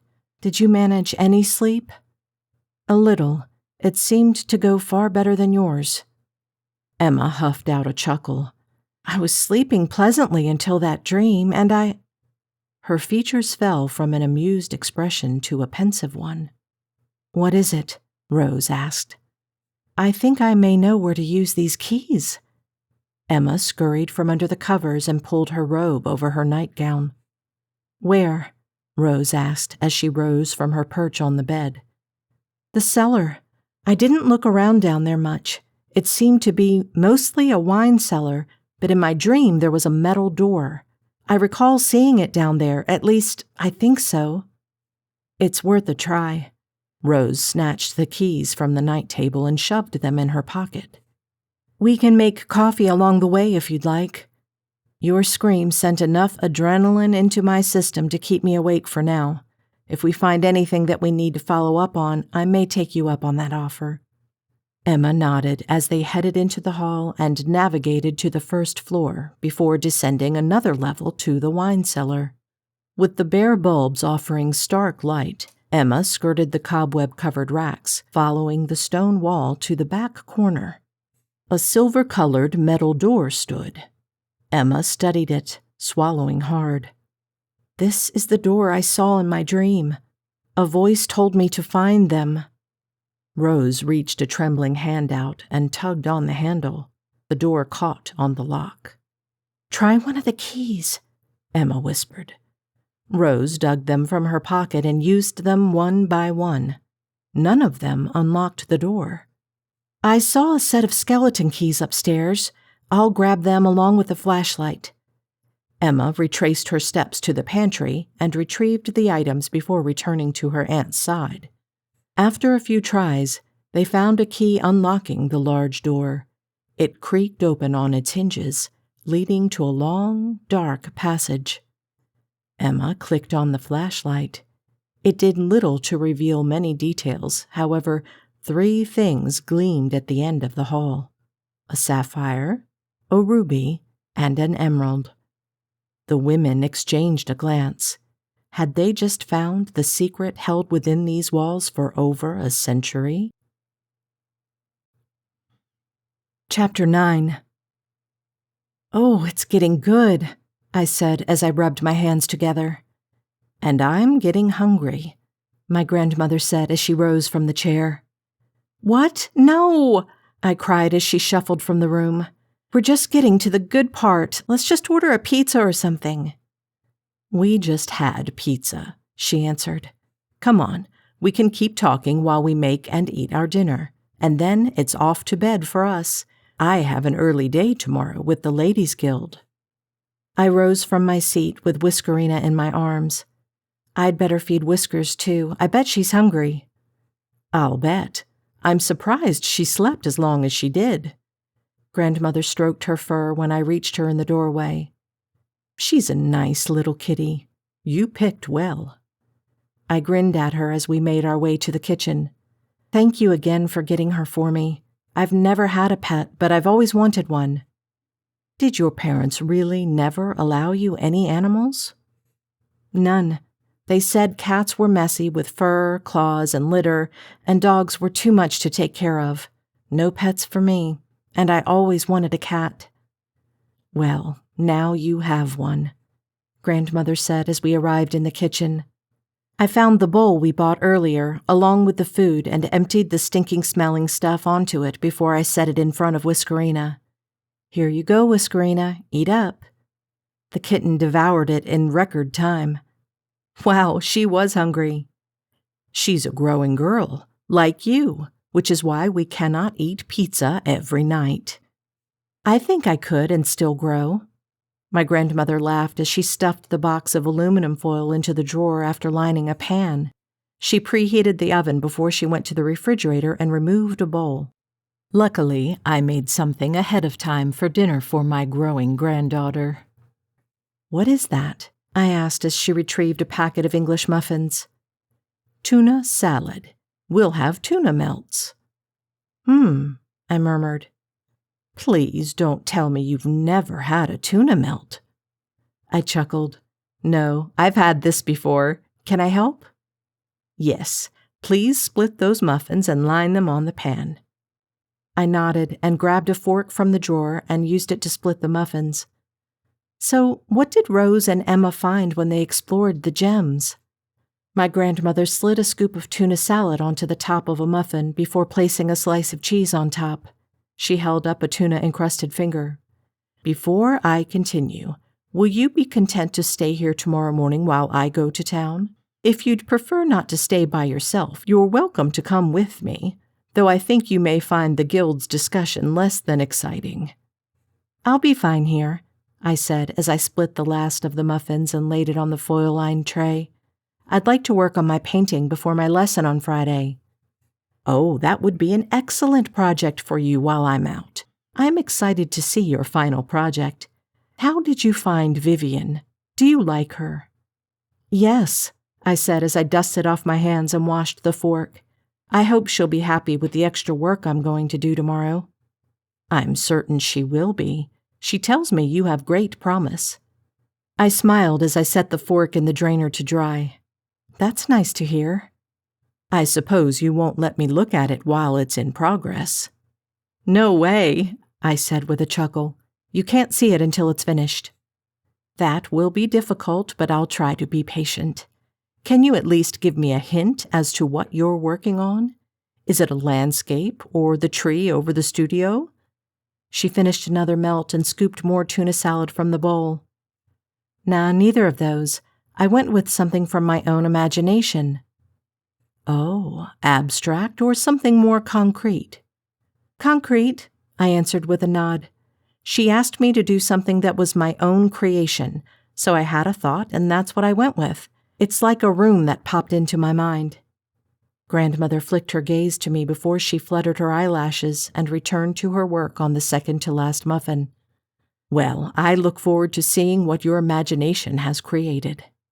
I hopped onto the stool at the counter while Whiskerina sprawled on the floor to groom herself. I hope it comes out good. I'll probably be thinking about that poor lady who couldn't sell her paintings, though. She shot me another glance as she placed the cheese on top of the melt. She was a poor soul, yes. Yeah, that stinks about no one taking her work unless she lied. As difficult as it can be, you should always be true to yourself, Grandmother said. That's probably good advice. I chewed my lower lip. There had been plenty of times I hadn't been true to myself already. There was so much pressure on Lilac Lane to be a certain way and think a certain thing. I'd definitely fallen into that. Even though my parents had allowed me to get the streaks in my hair, I'd been encouraged to grow out of that phase. I glanced at my grandmother as she worked on smearing a lump of tuna salad onto the last muffin. I kind of liked how open she was and how accepting she was. It might be kind of cool not to go to high school here and have everyone pressuring you to behave in a certain way. I leaned onto the counter, eager to put aside all my heavy thoughts and learn more about Rose and Emma. Well, with our plans all taken care of for tomorrow, can we continue our story? Grandmother made the last of the tuna melts and slid them into the oven before she wiped her hands on a dish towel. Well, I suppose we can go over a bit more. The gemstones sparkled under the flashlight's bright light. Emma and Rose exchanged a glance before they crept forward toward them. Emma's heart thudded in her chest as she wondered what they might find when they reached the jewels. The light glinted off something metal as they closed in on the end of the hall. The dark walls surrounding them seemed to narrow as they approached a dark door. The gemstones shot rays of light out from them as the flashlight's beam hit them. Underneath each was a keyhole. Looks like we found where the keys go, Rose said. Yes, Emma agreed. I wonder what we'll find on the other side. There's only one way to find out. Rose pulled the keys from her robe's pocket and held them out. Emma stared at them for a moment before she grabbed the ruby key and inserted it into the lock below the blood-red gem. A loud click echoed off the walls as she spun the key in the lock. She moved on to the emerald key and placed it in the hole under the green gem. Another loud click split the silence between them. One more to go, Rose said, handing Emma the last key. Emma blew out a long breath as she slid the key into the lock. With a lick of her lips, she twisted it. The lock clanged open, and the door swung away from them. A gust of stale, cool air burst from the space.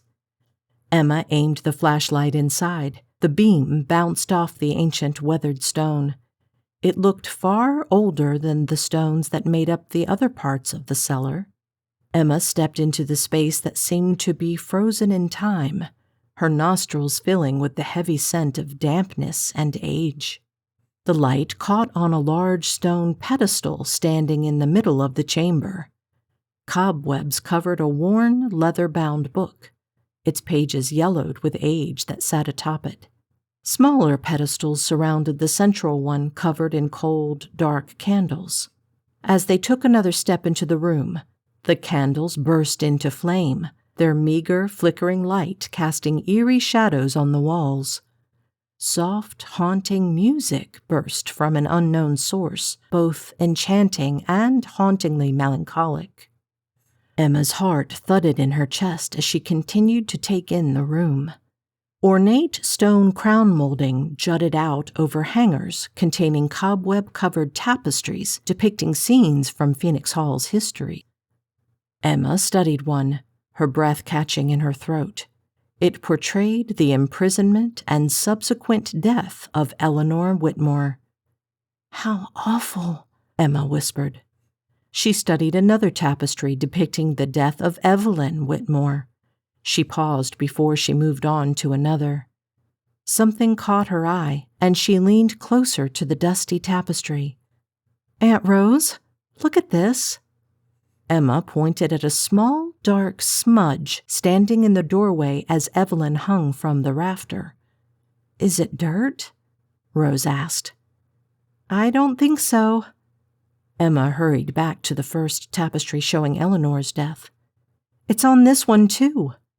Rose joined her, finding the same dark figure, this time looming at the top of the stairs. "Are they saying these weren't accidents?" "There's another tapestry. Let's see if it includes the detail, too." Emma trained her light on the third hanging fabric. This one showed another death of a woman from the 1920s. This woman lay in a pool of blood, a stained candlestick nearby on the floor. The dark figure loomed in the doorway again. "What does it mean?" Emma said. "Were these all murders?" "We figured Eleanor's was, but I thought Evelyn had killed herself. But did she? And who is this last one, the one from the 1920s? Rose searched the image of any details that could help them identify the victim. "It is I," a voice hissed behind them. They spun to find the misty form of a specter standing across the chamber. Emma's heart thudded in her chest. Was this the dead woman in the final tapestry? "Who are you?" Emma asked. "Beatrice Whitmore." Emma swallowed hard and let her light shine on the dead woman's face. "Are you her?" The ghostly woman slid her eyes closed as she nodded slowly. "Yes." "What happened here? Why were there so many deaths?" Rose asked her. "Something is wrong with this house. Something is evil here." She lifted a hand and pointed it toward the book on the central pedestal. The tome flipped open, the pages fluttering in the windstorm she created. When they stopped, a sketch showed the property without a house. The pages flipped again, depicting the house being built. But in the center, a dark spirit stood, unmoving as the walls went up around it. "A menacing spirit was trapped inside these walls when Phoenix Hall was built, a spirit that feeds off negative emotion, a spirit that drives people to be filled with base emotions." The pages flipped again, depicting greed, hatred, jealousy, and more. "It forces them to do things they would never do, and once a life has been taken, it feeds off the poor soul left behind, keeping it trapped within these walls with him for eternity." The spirit flicked her eyes toward them. "Please help us. We have been trapped here for centuries. He terrorizes us. We relive our deaths over and over again." Emma furrowed her brow. "But—" The ghost raced toward her, hovering inches from her face. "Please help us. You must help us. We cannot withstand much more. You must help us." The ghost gasped, shooting a terrified glance over her shoulder. "He's coming. I must leave. Please help us. Please."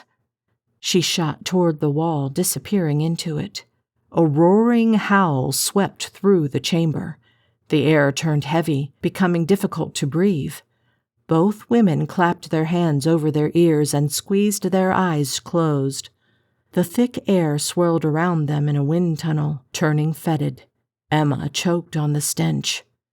Rose grabbed her hand and tugged her toward the door. "Let's go." Emma nodded, and they raced toward the cellar. Together, they shoved the door closed and turned the keys to lock it. Emma held them in her trembling hand as she backed away from the door. Whatever had been in the chamber moments before had been terrifying. They had to do something to remove it from the house, but she couldn't think of that. Only one question burned in her mind. Was this malevolent spirit responsible for her mother's death? Chapter 10. I let my head fall back on the chaise where we'd settled after our meal to hear more of the story. "What a cliffhanger," I moaned. "Do we have to go to bed now?" Grandmother poked at the dying embers in the fireplace. "Yes, I'm afraid so, but we can pick up tomorrow. I'll bring lunch from the inn. We'll enjoy a nice bowl of soup and a salad, and I'll give you the next installment." I frowned at her but dragged myself from the chaise with a yawning Whiskerina in my arms. "Don't forget her bed. I'm sure she'll sleep in it if you put it on your bed." "Right," I said as I stalked across the room and swiped it from the floor. "Do you think we'll finish the story tomorrow?" "Maybe. We may need to another day, but we have all the time in the world, Carly. There's no rush. Enjoy the story. Take it all in. Really think about it."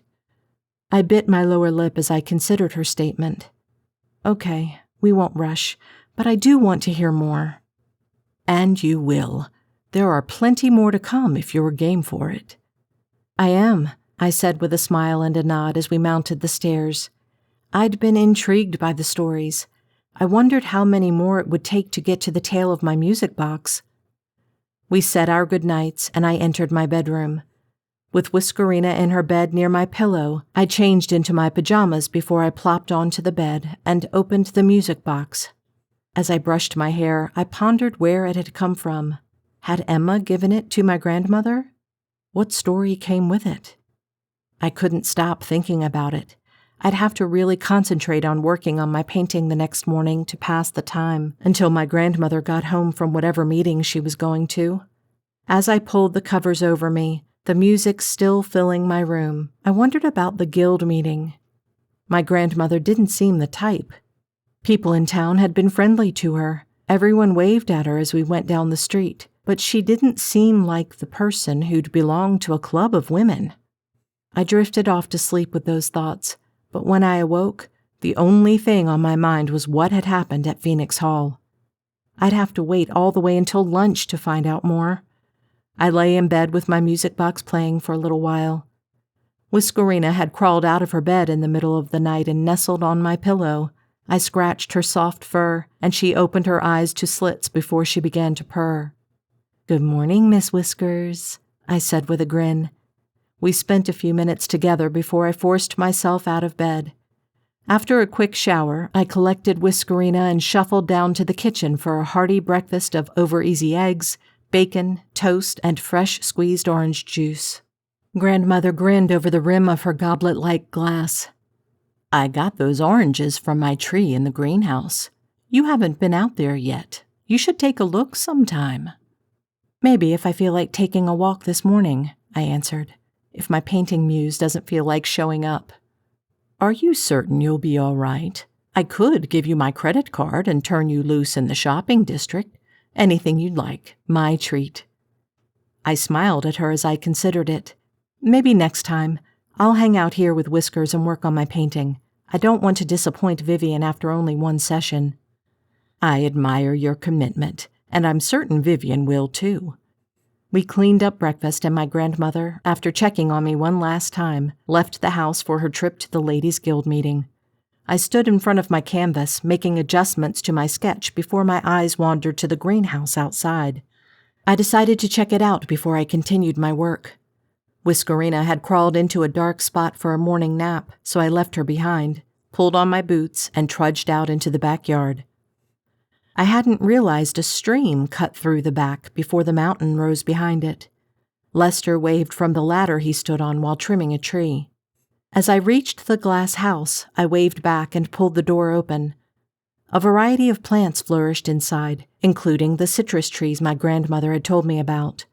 I glanced up at the orange fruits before I caressed one. It fell into my hand.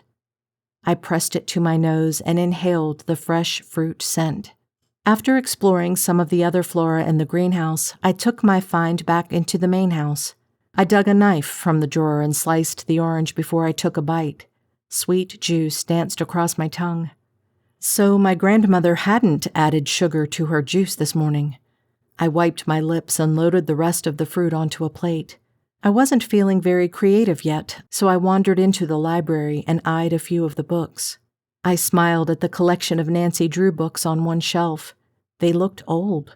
I wonder if grandmother would mind if I read them. I'd better ask before I touched them. Maybe they were collector's editions or something. I continued browsing until I stumbled upon some photo albums. I pulled one from the shelf and carried it over to one of the plaid wing-backed chairs. With my orange slices on the side table next to me, I went through the pictures. My eyes filled with tears as I spotted pictures of my dad when he was a kid. I sniffled a few times before I decided I didn't want to look at this album anymore. I shoved it back on the shelf and tried another one. This one had older pictures. With a calming breath, I settled into this album. Pictures of a dark-haired girl with a woman who looked sort of like me filled the pages. I wondered who the lady was. Under one of the pictures, a handwritten note clued me in. Me and Mom. Someone and their mom. I flipped back a few pages and pulled back the plastic covering the images. I picked up one of the woman holding a baby and flipped it over. Althea, 3 days old. The baby was my grandma. I inferred the young girl was her too. The other lady must have been her mom. We looked alike, sort of. That must have been what my grandma meant when she said I looked like a Ravenspell. I returned the picture to the page and continued through the book. I found a hilarious picture of my grandma in a brightly colored floral number going to her prom that made me laugh longer than I should have. Shortly after that, the pictures of my great-grandmother disappeared. My grandmother must have moved out right after high school. I wondered if she didn't get to see her mom very much. I turned to the next page, finding a picture of a woman lying on a couch with big, bright flowers and grinning at the camera. I recognized her from a few previous pictures, but I didn't know who she was. With the picture removed from under the plastic, I turned it around to see if there was any information. Aunt Rosalind. I flipped the photo over again and studied the face. She resembled my grandmother and great-grandmother. She must have been her mom's sister. I put the picture back and flipped the page. My heart skipped a beat. I pressed a finger against a photo in the album, my jaw unhinging. My grandmother, as a young woman, stood in front of a large house. I recognized it as Maple Mansion. So she'd gone to the house. I wondered if she went after Emma told her about it. As I finished looking at the last 2 pictures in the album, I decided to ask her about it.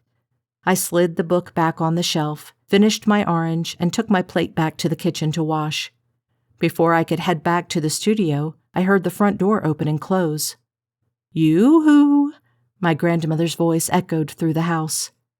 I stuck my dish in the drainer and wiped my hands before I hurried to the hall leading to the foyer. "I'm here." "Oh, there you are. Looks like you survived." I nodded. "I did. I even ventured out to the greenhouse. Stole one of your oranges to eat. It was really good." "Stole it?" She cracked a grin. "It's yours, too." I shrugged, clasping my hands together behind my back. "I feel like it's yours. You did all the work to grow it and stuff." Grandmother caressed my cheek. "Whatever is mine is yours, too, and I'm sure you'll help me with the plants soon. It can be part of your schoolwork.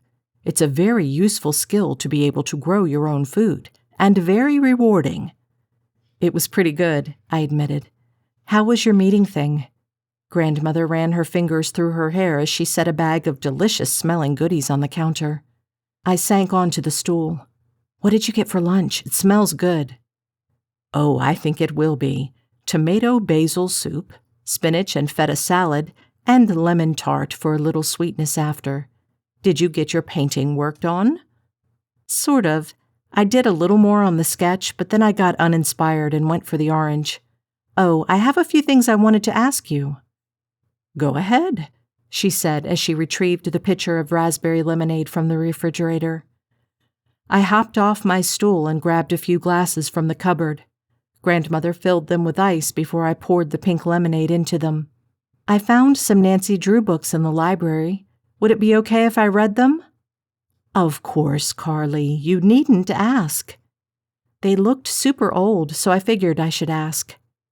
"They are. They were mine as a little girl, but that doesn't mean you can't read them. Of course you can."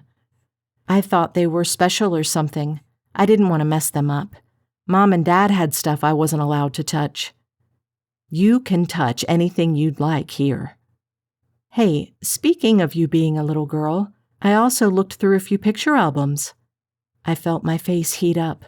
I figured at some point I'd do something that would upset her and we'd have our first fight. "Oh, find anything interesting?" She seemed unflappable, though. "Yeah, I found a picture of you outside of Maple Manor. I hadn't realized you'd visited there." Grandmother picked up 2 of the 3 glasses and shuffled to the dining room. I followed behind her with the last goblet. I really liked these Gothic-style glasses.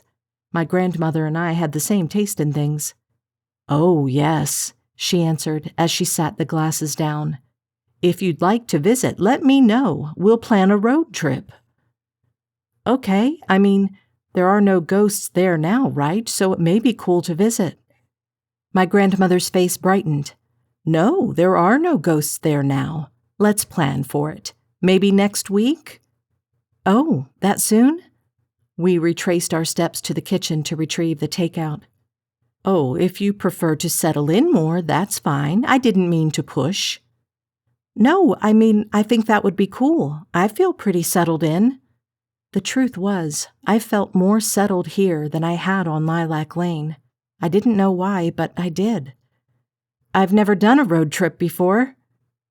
"Oh, they are fun," she said as she unpacked the bag of containers. "We'll get in the car and drive. We'll stop and buy snacks. We'll stay at an inn." "What about Whiskerina?" I asked, suddenly concerned about the cat I'd just adopted. "We'll take her, or Lester can care for her, whatever you'd like." "Won't it be a huge pain to take her? She'll need a litter box and food." "Yes, she will, but it's not that hard." My grandmother really had a laid-back attitude that made living with her easy. I nodded. "All right, let's plan for it, but not before we finish this story." We sat down in our seats as Lester came in to join us. "Smells delicious. Where are we in the tale?" "We're just about to get to the good part," Grandmother said with a grin. "Settle in, because Emma and Rose are in for a frightening 24 hours. Chapter 11. The good part. I thought the story was good so far already. What else was going to happen to these two?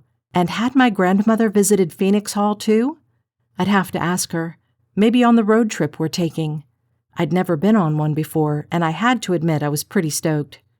I forced my mind to stop thinking about all the candy I'd buy when we went and focused on the story as my grandmother resumed it. A warm hand pressed against Emma's as she squeezed her eyes closed and blew out a shaky breath. "Are you okay, Emma?" Rose asked. She opened her eyes as she squeezed her aunt's hand and nodded. Yeah, but I've never felt a presence so evil in my life, and— What is it? Rose asked as she stroked her niece's hair. I'm wondering if that's what killed Mom. Her voice broke as she stuttered out the last word. Rose wrapped her arms around Emma and held her tightly. Oh, honey, I'm so sorry you're going through this, but we'll get to the bottom of it. Emma pulled back, tears still shining in her eyes as she sniffled. You're right, that spirit seemed so evil. I can't imagine Mom's last moments if that's what killed her. They must have been terrifying. Your mom was a strong woman with a vast knowledge of the other side. She knew what she was doing, and she knew the evil wouldn't be the last thing to touch her, even if that spirit was somehow involved. Emma sucked in a shaky breath as she bobbed her head up and down, trying to blink the tears away. It's okay, Emma, Rose said. You're allowed to have this moment. It's okay.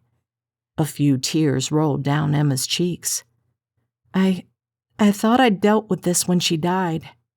I think it's perfectly normal for you to feel this way. You're in the house where your mom died. You're facing things she may very well have faced in her final days.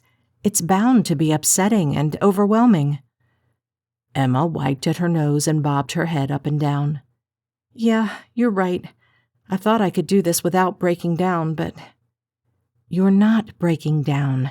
You're just reacting to a very tense situation and your grief. It's normal and natural. Let yourself feel it. Emma's features melted as another sob bubbled up. She collapsed forward into Rose's arms as she cried. Rose stroked her hair until she finally quieted. She held her closely for several more minutes until Emma finally pushed back against her. Thank you. I'm okay now. Rose offered her a consoling smile, wiping away one of Emma's tears with her thumb. How about a nice warm cup of hot chocolate and a break? Emma nodded, licking her lips and wiping at her cheeks. That sounds wonderful. Rose took her hand and they navigated through the wine cellar and up to the kitchen. Emma plopped on a stool, sinking her head in her hands and blowing out a long sigh. Wow, that was overwhelming. I really hope the hot chocolate makes me even sleepier. I'm going right to bed after this. Rose smiled over her shoulder as she stirred the steaming milk. I hope this helps you sleep. She removed the hot chocolate milk from the burner and poured it into 2 mugs. After a generous spray of whipped topping on top, she passed one warm mug to her niece. Let's find a more comfortable seat, shall we? Please. They carried their warm, frothy drinks to the sitting room and curled up in the armchairs. After a sip of hot chocolate, Emma pressed her fingers against her forehead. Phew, it's amazing how grief takes it all out of you. You lost your mom, honey. That's hard to start with, and even harder when you face the circumstances that took her from us. Emma let the hot chocolate milk dance across her tongue again before she swallowed, letting it warm her all the way through. Yeah, it's funny how it just hits you sometimes, though. You'll go for days, weeks, even months, and then one little thing will trigger a memory. I still pick up the phone intending to call her, then remember she's not there. Emma stared at the pattern on the rug under them. Me too. A piece of your heart is missing, and the pain will never go away, but it will get easier. Thanks, Aunt Rose, Emma said with a deep inhale and a nod. Well, we really need a plan for how we'll tackle what's happening in this house. I think we need to determine what is holding these spirits here, and what, if anything, the malevolent spirit has to do with it, but— Rose said before she drained the last drops of her beverage. We can do that tomorrow, after we've both had some sleep. I agree, Emma said with a relieved smile. We'll sleep on it and tackle it in the morning. There must be more clues. Maybe in that book. I wondered about that too. Rose stood and collected both mugs. We can take another look tomorrow. Maybe the spirits will be less active in the morning. Funny how everything looks better after a good night's sleep, Emma said with a soft chuckle as they dumped their mugs in the sink before heading upstairs to their rooms. Will you be able to sleep? Rose asked as they stood outside Emma's bedroom. I think so, Emma answered. I'm exhausted. I think I'll go right to sleep. Sleep well, and if you can't rest, come and get me. I will. Thanks, Aunt Rose. They embraced before Emma slipped into her room. Tempted to sleep in her clothes, she eased onto the side of the bed and considered crawling underneath the covers. She shook her head and pushed herself to stand. She'd feel better if she was in her pajamas. She slogged around the room as she changed from her clothes, which she left draped on a chair, to her pajamas. She slid under the covers a few minutes later, blowing out a long breath as she settled back in the pillows. With the lights switched off, she stared out the window for a few moments at the moonlit sky before her sore, puffy eyes slid closed. She dozed off within seconds. When she awoke, the moonlight was gone. Dark clouds blotted it out, and thunder rumbled overhead. She hadn't recalled the forecast calling for rain. Lightning ripped across the sky, illuminating her dark room. Something shifted in the corner. Emma swallowed hard as she squinted into the now dark space. Hello? Emma, a ghostly voice whispered. Yes, I'm here. I want to help you, but I don't know how. Can you lead me to a clue? The spirit didn't answer. Emma shoved back the covers, swung her feet over the edge of the bed, and slid them into her slippers. She stood and pulled her robe around her shoulders before she crept closer to the corner. I'm sorry, I don't know your name, but if you tell me that, maybe that will help us. Emma. The voice sounded less ethereal and more real this time. Perhaps the ghost had taken more form and could communicate more effectively. I'm here. Can you tell me your name? Emma, the voice said again. Emma's eyebrows knit as something sounded familiar to her. Tears filled her eyes again, and her lower lip bobbed as she attempted to speak, but no words came. Emma. A tear fell to Emma's cheek as she whispered the only word in her mind after hearing the voice. Mom? Emma, the voice breathed again. My baby. Tears flowed freely from her eyes. Mom. I'm glad you came. What happened to you? Emma blurted. Was it the nefarious spirit? How can I get rid of it? There's no time for that now. You must help those who are here. You must find the fourth key. Find the key, Emma. You must find it and help them. Fourth key. But there was no fourth keyhole. Her brows knit as she pondered it. You must find it, Emma. The spirits trapped here cannot take much more. I'm trying to help them, but I don't know how, and that evil presence is overwhelming. You must find the fourth key. Emma shook her head, pressing her hand to her heart. Mom, please, what happened to you? Was it the evil spirit? Is it responsible for everything that happened here? No, her mother answered. No, you must find the fourth key. Find the journals. Find the book. Emma fluttered her eyelashes as she tried to process the statement. Where? I don't know where. Find them, Emma. You must help them. You must help me. Emma snapped her gaze to the floating mist in the corner. Help you? Her stomach turned over as she studied the ethereal form. Are you? Is your spirit trapped here? You must help, Emma. Find the key. Help us. Her voice began to fade and the mist lessened. No, Mom. Don't go. Please don't go. Help us, Emma. Help us. Tears flowed again down Emma's cheeks as she reached a hand toward her mother's spirit form. Please, Mom, don't go. Please. Her final statement came out as a squeak. Please stay. Help us. The voice faded to a whisper as the mist dissipated. Mom! Mom! Emma sucked a breath in as she stepped forward, reaching for something that wasn't there. She wrapped her arms around her midriff before she eased herself onto the chair with a sob. Seconds later, she shot up to sitting, still in her bed. Her heart pounded as she hurried from her bed and dashed barefoot to the corner.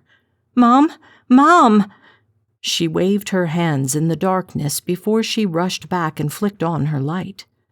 She scanned the space, finding no one there. With her pulse still racing, she hurried into the hall and knocked frantically on her aunt's door. It opened seconds later. "Emma, are you all right?" "Yes, but something's happened." Rose nodded. "I'll make the tea." They each retrieved their robes and slippers, meeting in the kitchen and boiling water for tea. With the warm beverage in hand, they settled in Emma's room again at her insistence. "I had a dream," she said. "Mom was here." Rose sipped her tea, her features pinching at the words. "I'm not surprised." "She told me I had to help the spirits. She said there's a fourth key. She said we need to find it, find the journals, and find the book." "A fourth key?" Rose asked. "There was no fourth keyhole." "I said the same thing, but Mom insisted." Rose licked her lips as she stared into the amber liquid in her mug. "Are you certain it was your mother?" Emma's eyebrows knitted and she snapped her gaze to Rose, her features questioning. Rose set her tea mug to the side and reached for Emma's hand. "I hate to say this, but it could have been the malevolent spirit masquerading as your mother." Emma swallowed hard as she searched the memory of the dream for something she could use to prove her aunt's theory incorrect. After a moment, she shook her head. "I don't know. It sounded like her." "Did it look like her?" "I never saw her. She was only a mist." Rose lowered her eyes to the floorboards at their feet. "You think that's a sign that it wasn't her, don't you?" "It could be, but it could also be that she didn't have the energy to manifest, even in your dream." "Is there any way to know?" Emma asked. "I'm searching everything she said for some clue, something that didn't fit or sound like Mom, but there's nothing. She called me her baby like she always did, and she told me they needed help, the spirits and her." "Then we need to try to help. If it was your mother, we need to help her and the other spirits." "Find the fourth key," Emma repeated. She wanted us to find another key. Then she mentioned journals and a book. Could the book be the one in the chamber? "Maybe, although we've already found that." "Maybe she didn't know that," Emma replied. Rose picked up her mug, wrapping her fingers around it as she cradled it close to her chest. "You don't think that's true? The evil spirit knows we saw the book." "Yes, and is it trying to get us to return to that chamber?" Emma shook her head. "We don't need a fourth key for that. Mom acted like we needed to find the fourth key, and that would lead us to the book and the journal." "We need to find that key." "But how? The ghosts have led—" Emma sucked in a sharp breath. Her nostrils flared as a delicate scent filled them. She snapped her gaze to her aunt. "Do you smell that?" Rose stiffened and nodded. "I do." Tears welled in her eyes. "Your mother is here." Chapter 12. Goosebumps puckered my flesh at the words. I couldn't imagine the ghost of my mom being in the room with me. Would I find it comforting or creepy? "That's weird," I settled on as I poked another hole through the foam container with my fork. My grandmother leaned forward to catch my eye. "Is it? Why do you say that?" I shrugged. I wasn't really sure how I felt. "I don't know. I just think it's weird to have your dead mom in the room with you. I really can't decide if I'd be happy to see her or scared." "She isn't there to harm you. Why be scared?" "I guess," I admitted before I pointed the fork's tines at her. "Unless it's the bad ghost, how does Emma know?" "Well, she could only go by her gut and let the evidence present itself as she moved forward." "Okay, time for the next part of the story," I said, leaning my elbows against the table. "I have to know what happened." My grandmother arched an eyebrow. I know, after we clean up from lunch. And after we discuss our trip, we have planning to do. I pressed my lips together. I couldn't decide which I was more excited about, the story or the trip. Okay, I agreed as I collected a few of the containers and stuffed them into the bag they'd come in. I'm pretty excited about both, actually. Well, good. Let's get this all cleaned up and we'll do some planning before we continue with our story. I shoved the rest of the boxes into the bag and collected the silverware. My grandmother rose and started to grab the glasses. I've got it, I said with a smile. I'll do it. Well, aren't you sweet? I'll get everything ready to discuss our trip. Cool. She pushed the 3 glasses over toward me and I grabbed them, juggling them between both hands with the bag swinging from my wrist.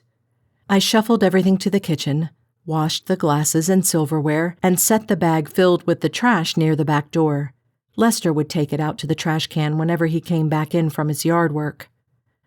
When I returned to the living room, my grandmother had a map spread across the table. She sat on the chair with Whiskerina in her lap as she tapped on her phone. A map? Wow, that's old school, I laughed as I sank into the chair. I thought it would be easier to see this way. Have you thought about whether or not you want to take the cat or leave her? If it's not too much trouble, I'd like to take her. No trouble at all. I was just putting a few travel items into my cart for her. She turned the phone toward me. I spotted a travel litter box, travel dish, bed, and blanket. Aw, that's perfect. Yeah, it'll be fun, right, Miss Whiskers? The kitten mewled at me. I'm glad we're taking her. Grandmother handed her off to me before she tapped on her phone. Ordered. Now, let's work on planning our route. She smoothed the map out and leaned over it, narrowing her eyes. Now, we're here. She tapped her finger against the north-central part of Pennsylvania. And Maple Mansion is here. Her finger wiggled around until she spotted the area she searched for in Connecticut. So, that's about a 6-hour trip. Now, we can drive a bit and stop over before we reach Maplewood, or we can go straight through. What do you think? I winced. I had no idea what to think. I'd never done this before. Was 6 hours a long time in the car? I tried to figure out how long it took to get from Lilac Lane to Thornwood Estate. 3 hours, I thought. Maybe that was plenty long enough in the car. It's not meant to be that difficult, Carly. She traced a wrinkle on my forehead. There's no wrong answer. I've never done this before, so I don't know if 6 hours is a super long time or not. Like, it took 3 hours for me to get here, and it seemed like forever. That's probably because you were nervous. Heaven knows what they told you about me and this house. I knitted my brows as I glanced at her. Nothing, really. I mean, they kind of said you were weird. My grandmother made a face. I don't think that, I followed up. Her less than enthused expression twisted into a happy one. Well, that's all that matters. I could give a fig about what your Aunt Patty thinks. I giggled. What? She asked. It was funny, that's all, and I could give a fig too.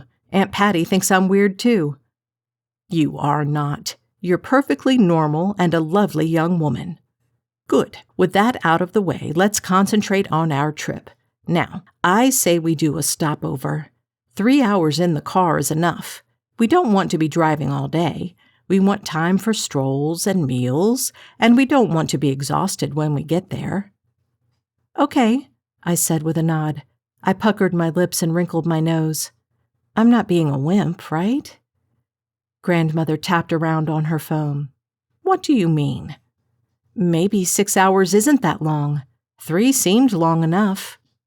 There's no rush, Carly. We'll make a full trip out of it. We'll stop in Antique, we'll have leisurely meals, and we'll find an inn with a nice pool. Oh, that sounds nice. I leaned forward and glanced at the map. With a finger on our location, I searched for Maple Mansion's locale. I pressed my finger against it and tried to gauge the distance. Albany is halfway, I think. Very good, yes, but we don't want to stay here. Let's try a small town with some charm. She tapped on her phone before she said, Harmonyville. I shifted to glance over her shoulder.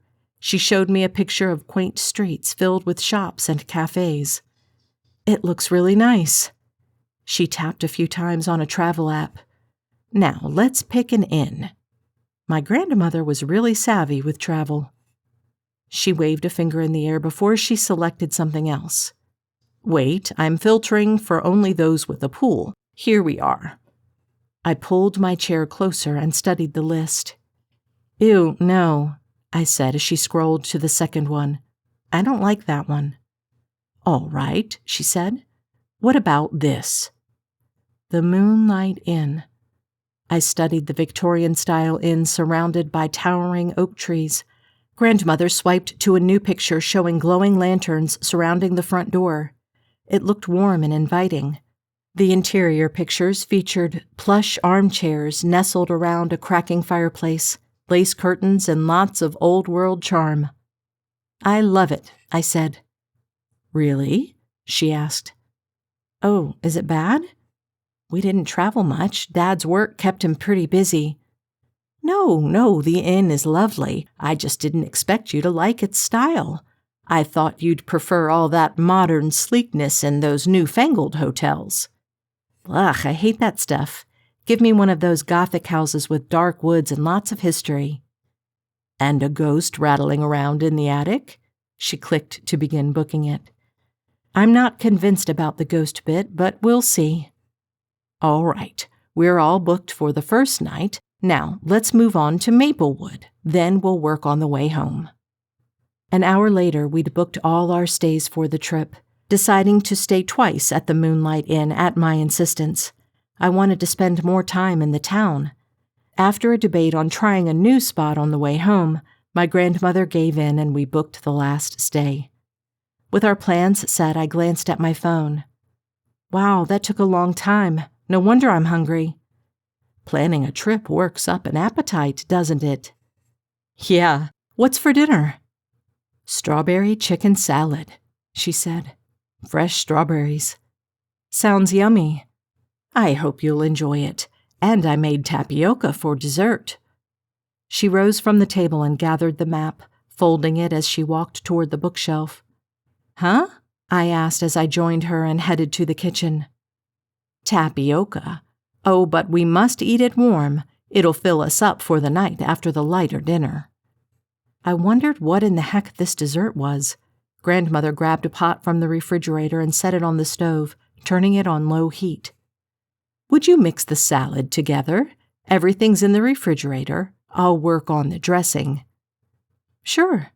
I grabbed the large bowl of greens, a container of strawberries, and a package of shredded chicken and set them all on the counter. With the salad tongs in hand, I mixed everything together while Grandmother put together a vinaigrette. She poured it over my concoction and I tossed it. Lester came in from the outside just as we finished pouring our drinks. That's not tapioca on the stove, is it? He asked. It is, she said with a grin. Lester rubbed his hands together. Oh boy, what a treat. Is it good? I asked as we carried our plates and drinks to the dining room. I've never had it. Well, Miss Carly, you're in for a real treat. Now, I know it's summer, but there's nothing nicer than a hot bowl of tapioca on a cold winter's night. Of course, I'll take it in the summer, too. He chuckled at this statement. I'm interested in tasting it, but I'm more interested in knowing what happened to Emma and Rose. Of course, but before we get started, Lester, we planned a trip next week, leaving Monday and returning Friday. You'll have the place to yourself. All right, Lester said with a nod. I'll schedule a few noisy projects so they're done while you and Miss Carly are gone. Grandmother nodded at the plan. You just leave me instructions for the little one and I'll handle that too. Oh, we're taking Whiskerina, I said. Lester's eyebrows shot up. Oh, okay, well, looks like I'm off the hook. And with that settled, my grandmother said, let's continue with the story. The delicate scent of lilac perfume filled the air. Emma flared her nostrils, taking a deep inhale. The calming scent brought back a flood of memories. Her mother had always worn the scent for as long as she could remember. "Mom?" Emma called into the air. She received no response. Rose and Emma joined hands as they waited for some sign of Adelaide. "Addie?" Rose tried. Emma swallowed hard. "The scent is fading. She's leaving." Rose stood, her eyebrows pinching. "Leaving or leading us somewhere?" Emma glanced at the door as she slowly rose from her seat. They stepped into the hall, the flowery scent of lilac filling the air again. Emma squeezed her aunt's hand. "She's here. Mom, if you're leading us to something, show us the way." The scent waned. Behind them, a door creaked open at the end of the hall. Both women whipped around to study it. They crept toward the room and entered. Emma turned the switch, illuminating the space. "I don't remember this room before." "Me either," Rose admitted. They stared forward into a long corridor. Other halls branched off it. Emma ran her fingers along the faded wallpaper as the floorboards creaked underneath her.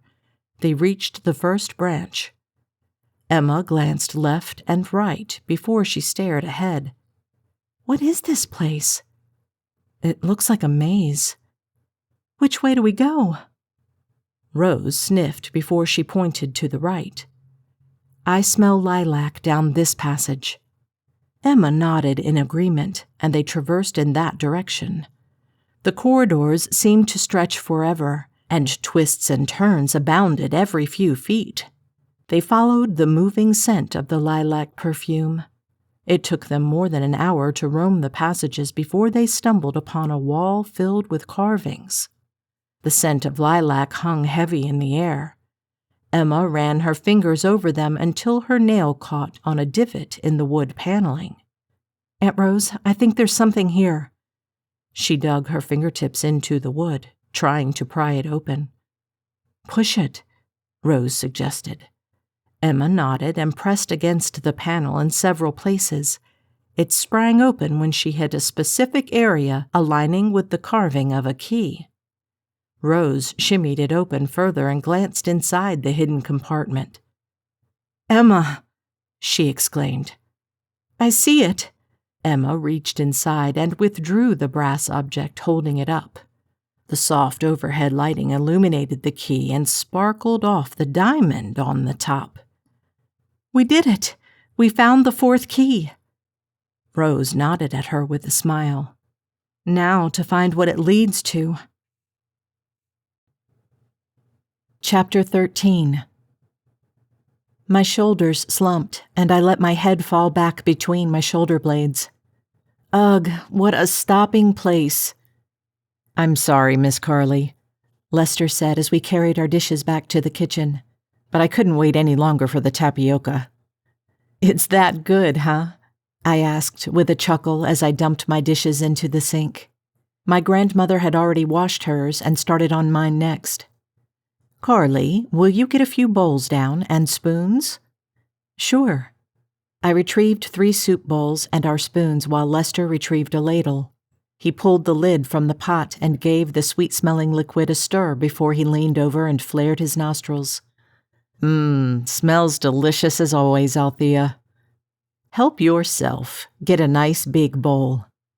"Wow, it smells great, Grandma." Lester chuckled as he ladled a healthy portion into his bowl. "Wait until you taste it, Miss Carley." I leaned over the pot as Lester handed the scoop off to me. I gave it a stir before I lifted out a full ladleful. It looked kind of weird, like little translucent pearls. Overall, it had a yellowish color, and there were big, white, fluffy, cloud-like things floating in it. "You don't look impressed," my grandmother said as she dried her hands. "It smells good. Tapioca pearls are soft and a little chewy. It'll taste like sweet vanilla, and the white bits are fluffed egg whites." My grandmother dipped a spoon in my bowl and cut off a chunk of the white stuff while scooping up a few pearls. "Try it." I took the small offering from the spoon, licking my lips while my eyebrows shot up. Wow, that's really good. She gave me a knowing smile. Do you want another scoop? At least, I said with a grin. She filled my bowl and sent me on my way while she got her portion. We all settled at our seats in the dining room. Lester had already finished off a quarter of his large portion. Well, what do you think, Miss Carley? I dug into a full spoonful, letting the warm, sweet, textured liquid float across my tongue. The egg white things were sweet and foamy. I enjoyed it more than anything I'd ever tasted. We spent most of the dessert course talking about how good the tapioca was and didn't get back to the story until we'd cleaned up and settled in the living room. I flopped onto the chaise with my swollen belly. Wow, that was filling. Perfect dessert for after a salad. You know what else would be perfect after a salad? I asked.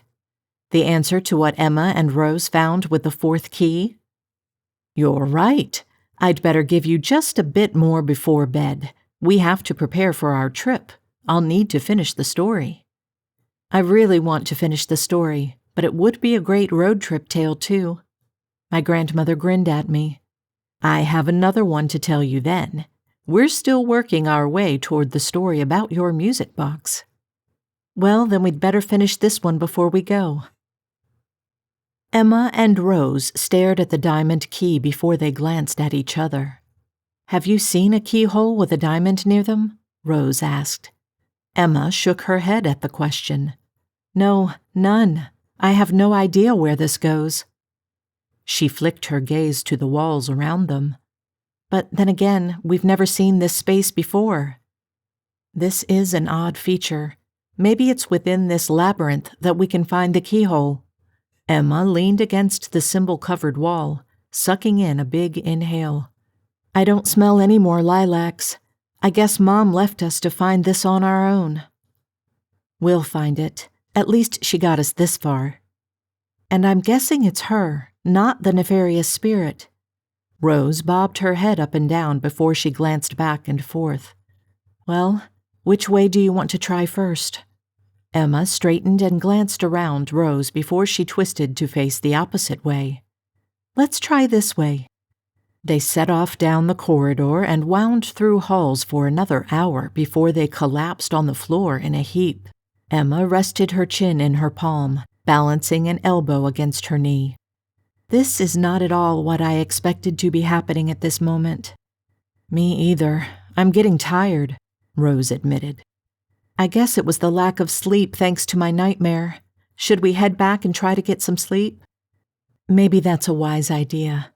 We can start fresh in the morning. Maybe we'll have a better sense of direction then. Emma rose to her feet and offered her hand to her aunt. I hope we have enough sense of direction to make it out of here and back to our bedrooms. Rose chuckled as they started to retrace their steps. They wound around through several halls before they paused. Emma glanced left and right. Have we been here before? I'm not sure, Rose admitted. Many of these corridors look the same. They all look the same. Emma took a few steps to the left before she shook her head. This branches off again. Okay, Rose said. I don't remember branching off so quickly, so maybe we haven't been here before. Where did we make a wrong turn? Maybe in the last hall, or maybe 3 halls ago. Emma huffed out a laugh. Or somewhere in between. Why couldn't Mom have stayed to help us out of here? Adelaide, Rose called. If you can hear us, we're lost. Can you lead us out of the maze? Mom? Emma tried a few seconds later. No one answered, and no scent of lilac filled the air. Emma thrust her hands out to the sides. Looks like we're on our own. Sadly, yes. Come on, let's head back a few halls and see if anything looks familiar. That's the problem, Emma answered. Everything looks familiar. Rose chuckled as they navigated back through the last few turns they'd made. As they turned into another corridor, Emma paused, running her fingers along the faded wallpaper. "This is new." "Doesn't look like it," Rose said. "No, I mean this color. We've never seen red wallpaper before. This hall is different."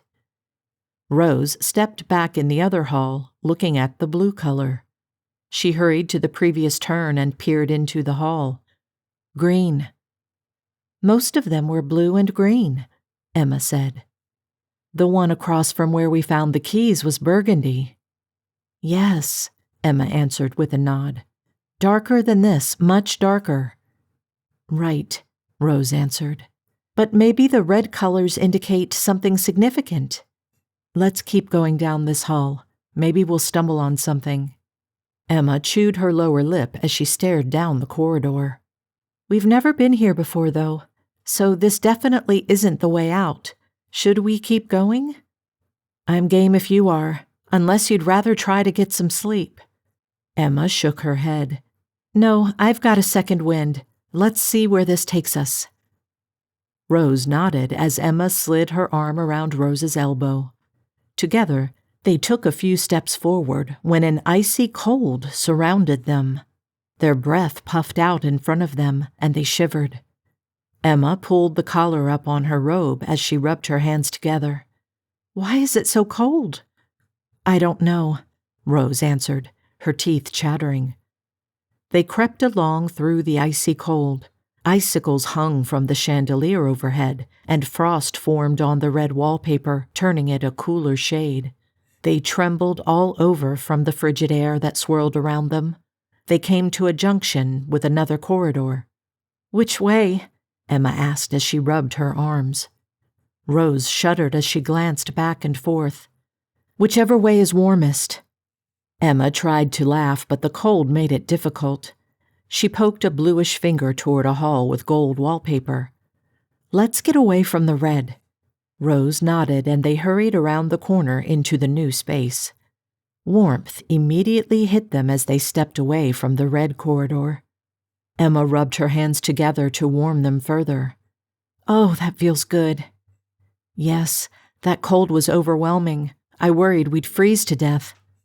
"I hope we don't have to go back through that passage." "I don't think we've been here before," Rose said. "Maybe there are multiple ways out." "Let's hope so." They continued down the gold hall until it rounded a corner into one with silver wallpaper. When they made it halfway down the hall, the lights overhead began to flicker. Emma pressed closer to Rose as they passed by the blinking sconces.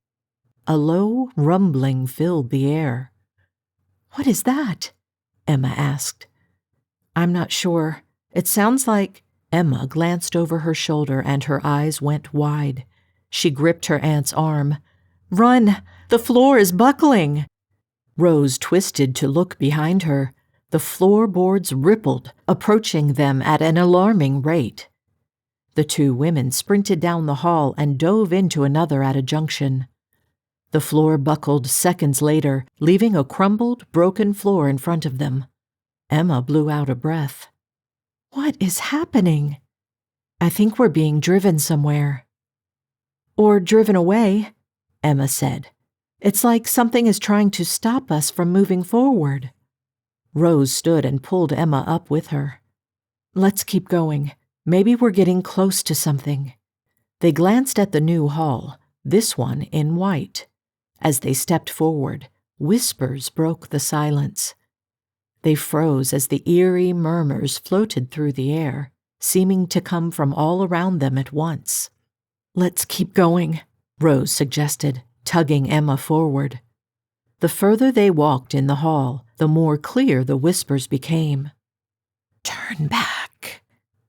Emma blew out a shaky breath. "Did you hear what I heard?" "Yeah, I think so. The voice said to turn back." "Yep, that's what I heard too," Emma said with a frown. "Go back," the voice warned. They continued down the hall. "Death awaits," the voice hissed again. Emma wrinkled her nose. "It's getting worse." "But is it warning us or just trying to stop us from moving forward?" Rose asked. "We have to keep going. This has to be the way to something. The corridor turned from antique white wallpaper to deep plum. Portraits filled the walls. Heat washed over Emma as she passed the first one. She froze in front of it, staring at the face. A thick layer of dust covered the frame. Was it the dust that made the image seem to shift? "Emma?" Rose asked. "This portrait, I think it changed." Rose approached it and blew away a layer of the grime off the nameplate. "Emma, this is Eleanor." Emma raised her eyes to the woman. Her features twisted from stoic to pained. "Help us!" "Did you see that?" Emma whispered. Rose bobbed her head up and down. "Let's keep going." They continued to another portrait, recognizing Evelyn. The face aged from young to older before the flesh melted away to leave a skull. "Help us!" "It's all the souls trapped here." Emma's features melted with concern as they approached another painting, this time of Beatrice Whitmore. Her portrait did not morph. Emma leaned closer to study it when a ghostly apparition stretched from the canvas. "Please help us." Emma stumbled back a few steps, nearly tripping and tumbling backward had it not been for Rose stopping her. The portraits in the hall came alive, shuddering and banging against the walls as their woeful chorus filled the air. "Help us! Help us! Help us!" The pleas became deafening. Both ladies clamped their hands over their ears and hurried forward. The voices quieted as they left the hall behind, entering an area with black wallpaper. At the end, a tall, black door stood with a single, sparkling gemstone right above the lock. A diamond glistened in the light from the crystal chandelier. The women exchanged a glance. "We found it," Emma said, holding up the key. Rose nodded. "Let's find out what's hiding behind that door." Chapter 14. I pounded my head against the thick cushion of the chaise before I buried my face in a pillow and let out a muffled scream. "Oh my gosh, what's behind the door?" Grandmother stood and shook her head. "Not until tomorrow. You need some sleep before your painting lesson." "Supposed to rain tomorrow," Lester said. "Again?" "Storms?" I asked as I folded my blanket and tossed it over the back of the chaise. "Yep," he said with a nod of his head. "I'll be sure to have a nice fire going right after breakfast for you." "And we can hang out in here, puzzle or something while you tell the rest of the story after my lesson?" I clasped my hands under my chin and grinned. "That sounds like a lovely day. We'll start as soon as you've finished with your lesson." We said our goodnights and headed to our bedrooms. I set Whiskerina in her bed before I opened the music box. "What do you think the story is with this?" The kitten licked a paw and tugged it over her face before she glanced at me and mewed. "I don't know either, but we have an entire full story to get through before we even start the one about this." I pulled off my hoodie and tossed it on the doorknob to the closet before I slipped into my nightshirt. "Do you think they're true?" I asked the kitten as I plopped onto the bed. Whiskerina rubbed against my knuckles. "I don't know either. If they're true—" I paused to consider my statement. What would I think if I believed these stories? Emma and Rose are two really brave ladies. The cat started to purr before curling into a ball and letting her eyes slide closed. "Yeah, I think I'll go to sleep too, Miss Whiskers. Maybe we'll see when we go to Maple Mansion if there are any clues about whether or not this is real." I stroked around the outline of a gray spot on her fur. They can't be real, right? It's the question that ricocheted through my mind as I drifted off to sleep with the haunting, yet alluring tinkling music in the background.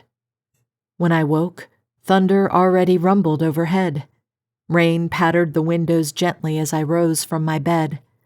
After a quick shower, I settled with the cat for a few quiet moments at the window. The dark clouds sailed past. I enjoyed the lightning show for a few minutes before I headed down to the kitchen for breakfast. Grandmother stirred oatmeal on the stove as I shuffled in and grabbed a can of food to feed my new kitty. "Good morning. Did you sleep well?" "Yep," I said. "Did you?" "Oh, yes, I had quite a good night's sleep. I think while you have your lesson, I'll do a little research for our road trip." I set the dish down in front of Whiskerina. "Oh no, don't do that without me." "Oh, all right. I'd be happy to wait." I grabbed a bowl and helped myself to the oatmeal. "I'm really excited to go." "I'm looking forward to it too. Did you really never vacation?" We carried our meal into the dining room where Lester already enjoyed his breakfast.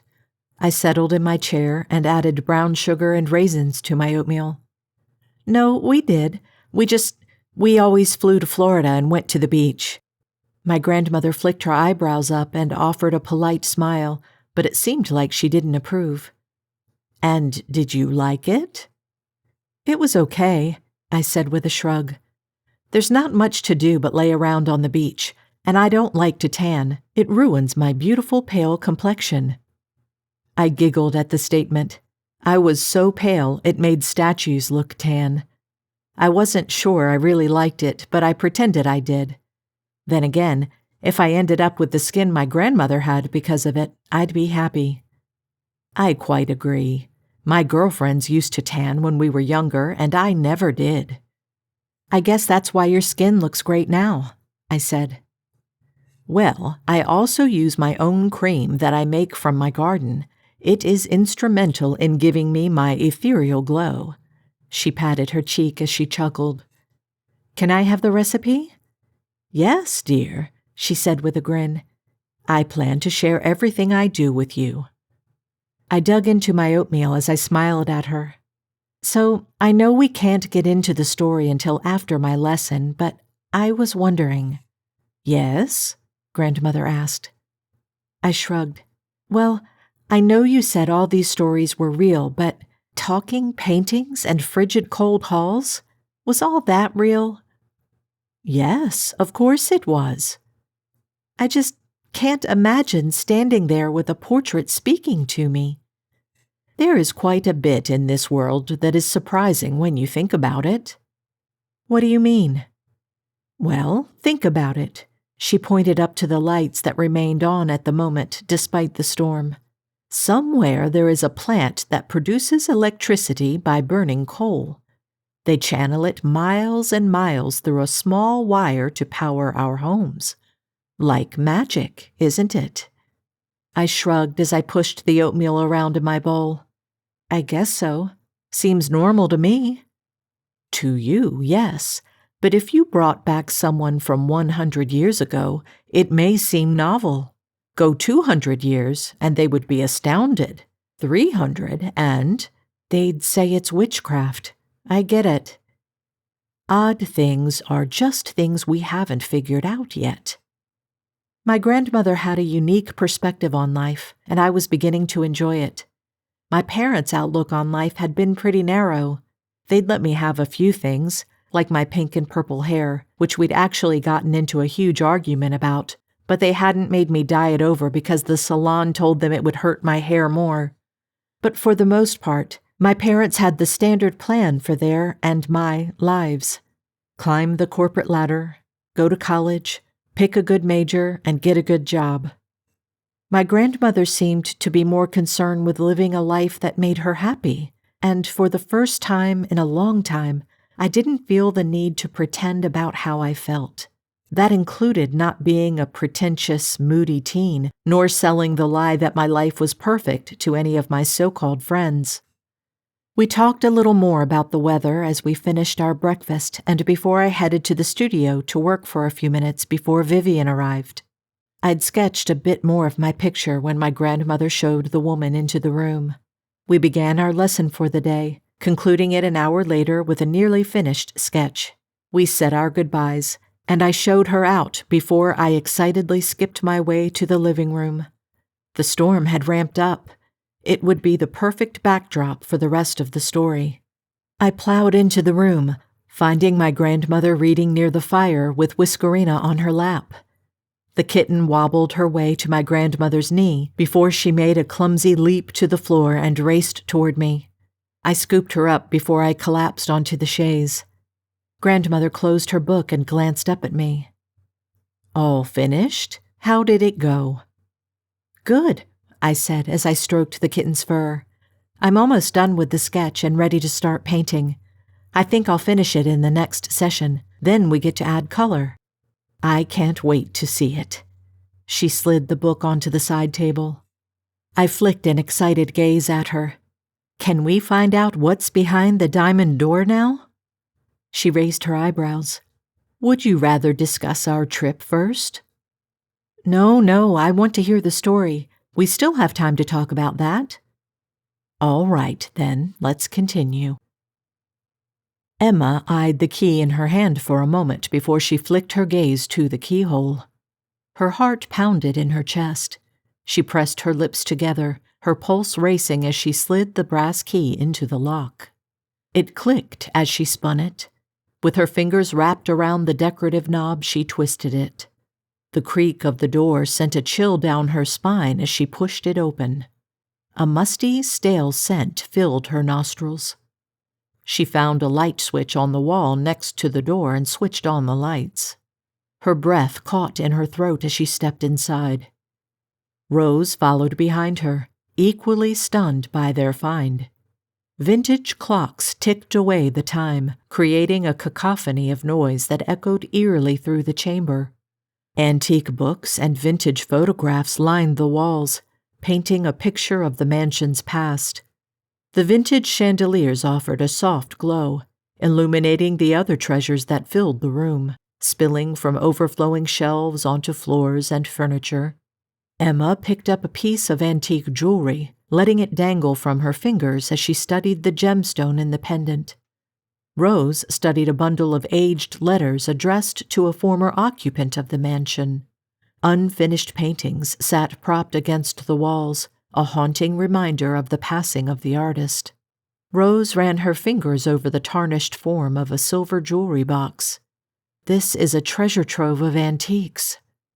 Emma spun in a slow circle, taking it all in as she nodded and knitted her brows. "Yes, it is. Why were we led here?"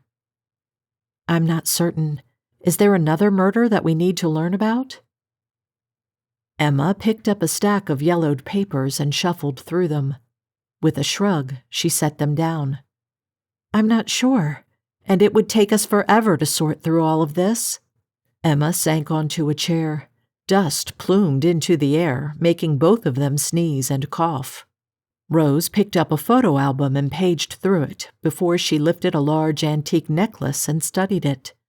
"It's all so random. Yet we were led here for a reason. We found that key for a reason. There must be something here that we need to see." "But what?" Rose asked. The scent of lilac filled the air again. Emma's eyes widened, and she rose from her seat. "Mom?" "Addie?" Rose stepped closer to the center of the room, inhaling deeply. "Where is she?" Emma sniffed as she spun around. Rose pointed toward a darkened corner. "This way." They followed the scent of the lilac perfume to a bookcase in the corner. Emma ran her hands over the dusty volumes. "Why here, Mom? What are you trying to show us?" A leather-bound tome flew from one shelf, slapping against the floor and sliding across it. Emma raced after it and gathered it from the floor. Rose joined her, peering over her shoulder. "What is it?" Emma pulled it open and paged through it. Heat washed over her as she recognized the handwriting as her mother's. "This is Mom's." Rose scanned the text. She's talking about her experiences in several of the disturbed houses she's visited. Emma bobbed her head up and down. "Yes, I wonder." She pressed her lips together as she paged through the journal to the later entries.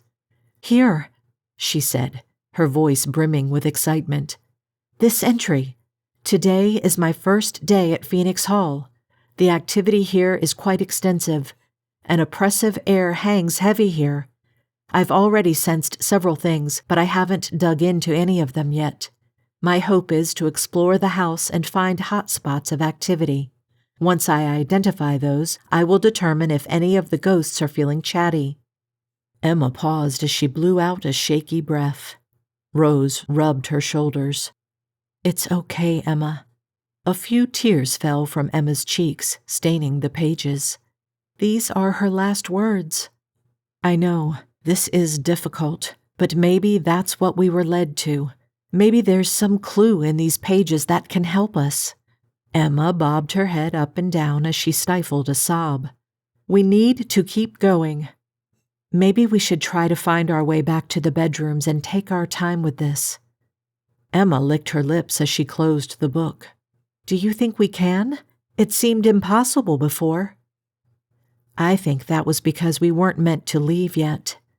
I'd feel a lot better if we could do this somewhere other than here," Emma answered, slicking a lock of hair behind her ear with a sniffle. "Let's try for it." With the book in hand, they headed for the door.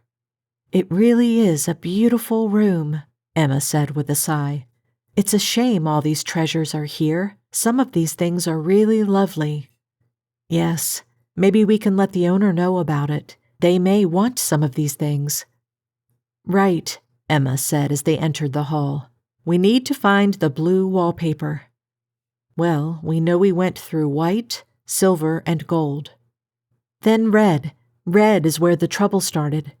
They wandered down the hall with the faded purple wallpaper and found the white hall quickly. "So far, so good," Emma said as they turned the corner. They worked their way from hall to hall, finding the silver, then the gold, then the red. Rose blew out a sigh of relief. "Well, we made it this far. Let's hope the rest is just as easy." They continued through the halls, finally finding the door they'd entered through after a few tries. Emma collapsed against it as they pushed it closed behind them. "Thank goodness." Rose offered her a fleeting smile. "I couldn't agree more. Why don't we try to get some sleep before—" "No," Emma answered with a vehement shake of her head. "No, I'll never sleep with this on my mind. If you're not too tired, I'd like to tackle reading it." Rose squeezed her shoulder. "I'll make some tea." Emma followed her to the kitchen. While Rose bustled around the space making tea, Emma cracked the book open and studied it. Rose eyed her over her shoulder. "Anything?" "She mentions Eleanor. Eleanor contacted her first." "Just like us." "Yes," Emma said with a nod. "But there are these symbols next to Eleanor's story." Rose shuffled over to study them. "That's odd. I wonder why Addie drew those." Emma turned the page, finding more of the symbols near the story of Evelyn. There are more, similar but different next to Evelyn's story. Rose poked a finger at the next page. "There are more here." "What do they mean?" Emma thumbed through the rest of the journal, finding more pages of symbols before a final entry dated on the final day of Adelaide's life. She scanned her mother's chilling last words along with her aunt. "I'm onto something. There are several spirits trapped here. These symbols are connected to a ritual that can release these spirits from the torment they endure daily at the hands of the evil spirit that dwells within these walls. I am on the verge of deciphering them, but I cannot spend too long in the room with the book, otherwise my mind becomes clouded. He taunts me at every second. I will only need a day or two more, and I will be able to free everyone here and break his hold. I just need to hold on for a little longer." The last words brought Emma to tears. She shoved the book away as sobs racked her body. Rose held her tightly, tears also staining her cheeks as they both realized the malevolent spirit in the house had cost Adelaide her life. When no more tears came, she clung to her aunt for several moments before she sniffled and pushed back. "As difficult as that was to read, I think we know what we need to do." Rose nodded, rubbing her red nose. "Yes, we need to go back to the room." We need to confront the spirit and solve this once and for all. Chapter 15. Wow, I said with a shake of my head. That's so sad to read your mother's last words. My grandmother offered me a consoling smile. I'm certain you can understand that emotion. It must be quite raw for you, too. I tried to hide the tears shining in my eyes, but my features twisted and one ran down my cheek. Yeah, I squeaked out.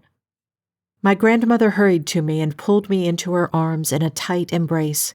I tried to say something, to tell her I was fine, but the truth was, I wasn't. I wasn't fine. I barely heard the words she whispered as she stroked my hair to soothe me, but whatever she said helped. Just knowing she was there helped. I let my cheek rest against her shoulder as she rocked me ever so slightly and kissed my hair. Let it out, dear. Just let it all out. And I did. I cried more than I did the first night I'd found out they weren't coming home. More than when we buried them. More than when I'd learned no one wanted me and I thought I was alone. I hadn't cried this much over it until now. I don't know why it hit me so hard at that moment. Maybe it was the story about Emma reading her mother's last words, or maybe that I felt comfortable here. But whatever it was, the floodgates opened and my heart poured out. After a while, I had no more tears left. I felt both better and worse. I sniffled, a tremor shooting through my body before I pushed back from my grandmother. Sorry. There's nothing to be sorry for, darling. She cupped my cheeks in her hands and smiled. This is probably super hard on you, too. You lost your son. Yes, I did. But that's a bit different than losing your mother. And you lost both parents. You moved to a new place with your strange grandmother. That made me chuckle. I like my strange grandmother. Well, I'm glad. I won't replace your mother, but I do hope to be some sort of mother figure for you. I wiped at my cheeks. You're doing a good job so far. That's kind of you. I blew out a long breath, then pressed my lips together. I guess it was just hearing Emma read her mother's final words. That had to have been hard. It was, my grandmother agreed. And what's to come is even harder. How about if I make you a nice hot chocolate and we finish this story? That brought a smile to my face. Can I have a few cookies too? Absolutely you can. We'll eat a late lunch and call it an early dinner, then have a snack later. So you don't care if I spoil my appetite? You're a young woman, Carly. You won't spoil anything. We all need to break the rules every now and then. She winked at me as she rose from the edge of the chaise. We made the rich, chocolatey beverage and settled near the roaring fire again. I settled in, sipping the liquid before biting into a homemade oatmeal raisin cookie and prepared for the last part of the tale. After agreeing to get some rest before tackling the deciphering of the symbols, Emma curled up in her bed with Rose next to her. She managed a few hours of sleep before the sun shone brightly through the window, announcing a new day. With a yawn, she stretched as she pushed up to sit. Rose's eyelids fluttered open a moment later. Hey, she said softly as she pushed up to an elbow. Did you manage to sleep at all? She bobbed her head up and down as she wrapped her arms around her knees and set her chin on them. Yes, I did. I'm not sure I feel much better than I did, but hopefully my mind is clear enough to work on deciphering these symbols. I had a thought about that. Rose sat up and pulled her robe around her shoulders. I wonder if we can remove the book from that room. Emma crinkled her brow. I wondered that too, but it didn't seem like we could remove it. Mom didn't mention that. No, but let's give it a try. It would make things much easier. That spirit is going to torment us the entire time we're in the room. It sounds like that's what it did to Mom. Yes, Rose said as she stood and stretched.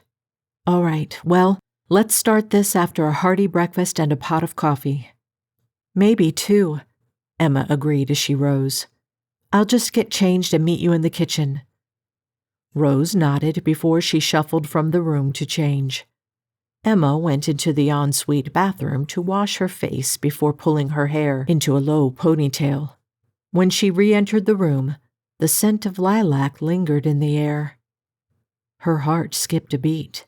"Mom?" "Emma," a soft voice tickled her ear. "Mom," she said again. "I'm here. We're trying to decipher the code, but we needed a little sleep." A wisp of wind rustled her hair. Emma's forehead crinkled, wishing she could see her mother materialize. A misty figure formed in front of her, and her heart skipped a beat. After a moment, she made out the creamy skin, the delicate shape of her mother's slightly upturned lips, her long nose, and her large, round eyes. "Mom," she said, choking back a sob. "Emma."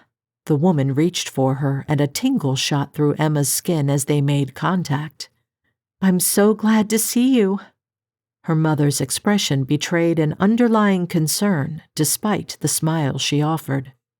"What is it?" "I'm glad to see you too. I'm glad Rose is here. You've learned about your destiny." "Yes, I have. Aunt Rose called me to help her with a job at Maple Mansion. I learned about it there. I'm still surprised sometimes, but it makes sense.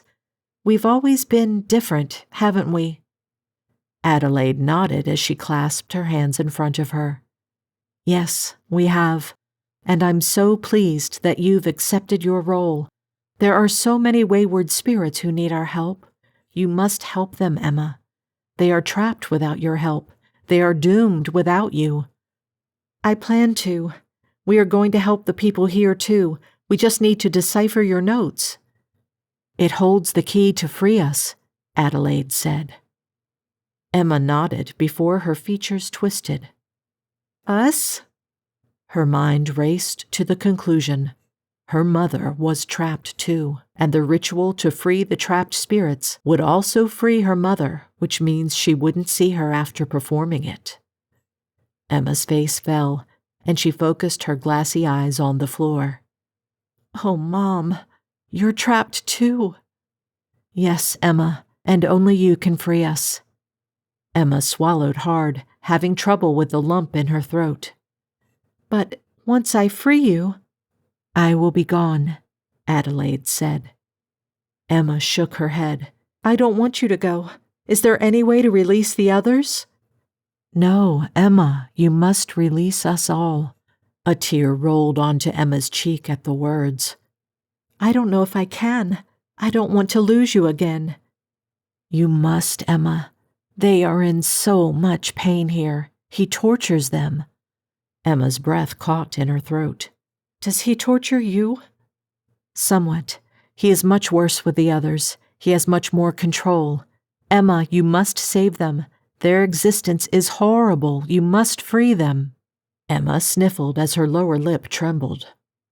"Emma, please, you must promise. Promise you will free us."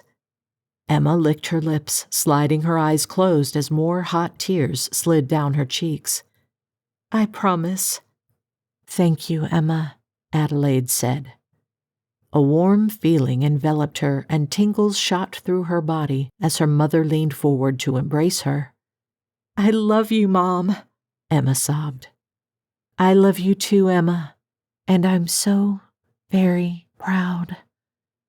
The voice became a distant whisper as the warmth faded away.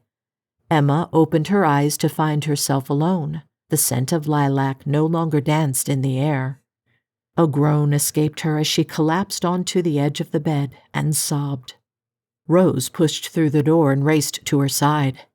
"Emma, what is it?"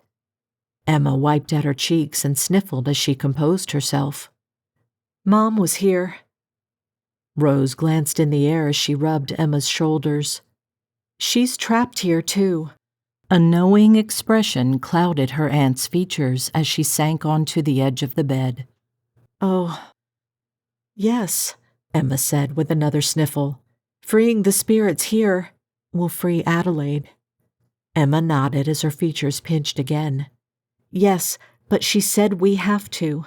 I didn't want to. She said they are being tortured. I promised to do it. I don't want to do it. I don't want to lose her all over again, but we have to do it. Rose took Emma's hand in hers as they sat in silence for a few moments. This is not going to be easy, Rose finally said, but we need to give them peace. Emma heaved a shaky sigh before she bobbed her head up and down. Yes, we do.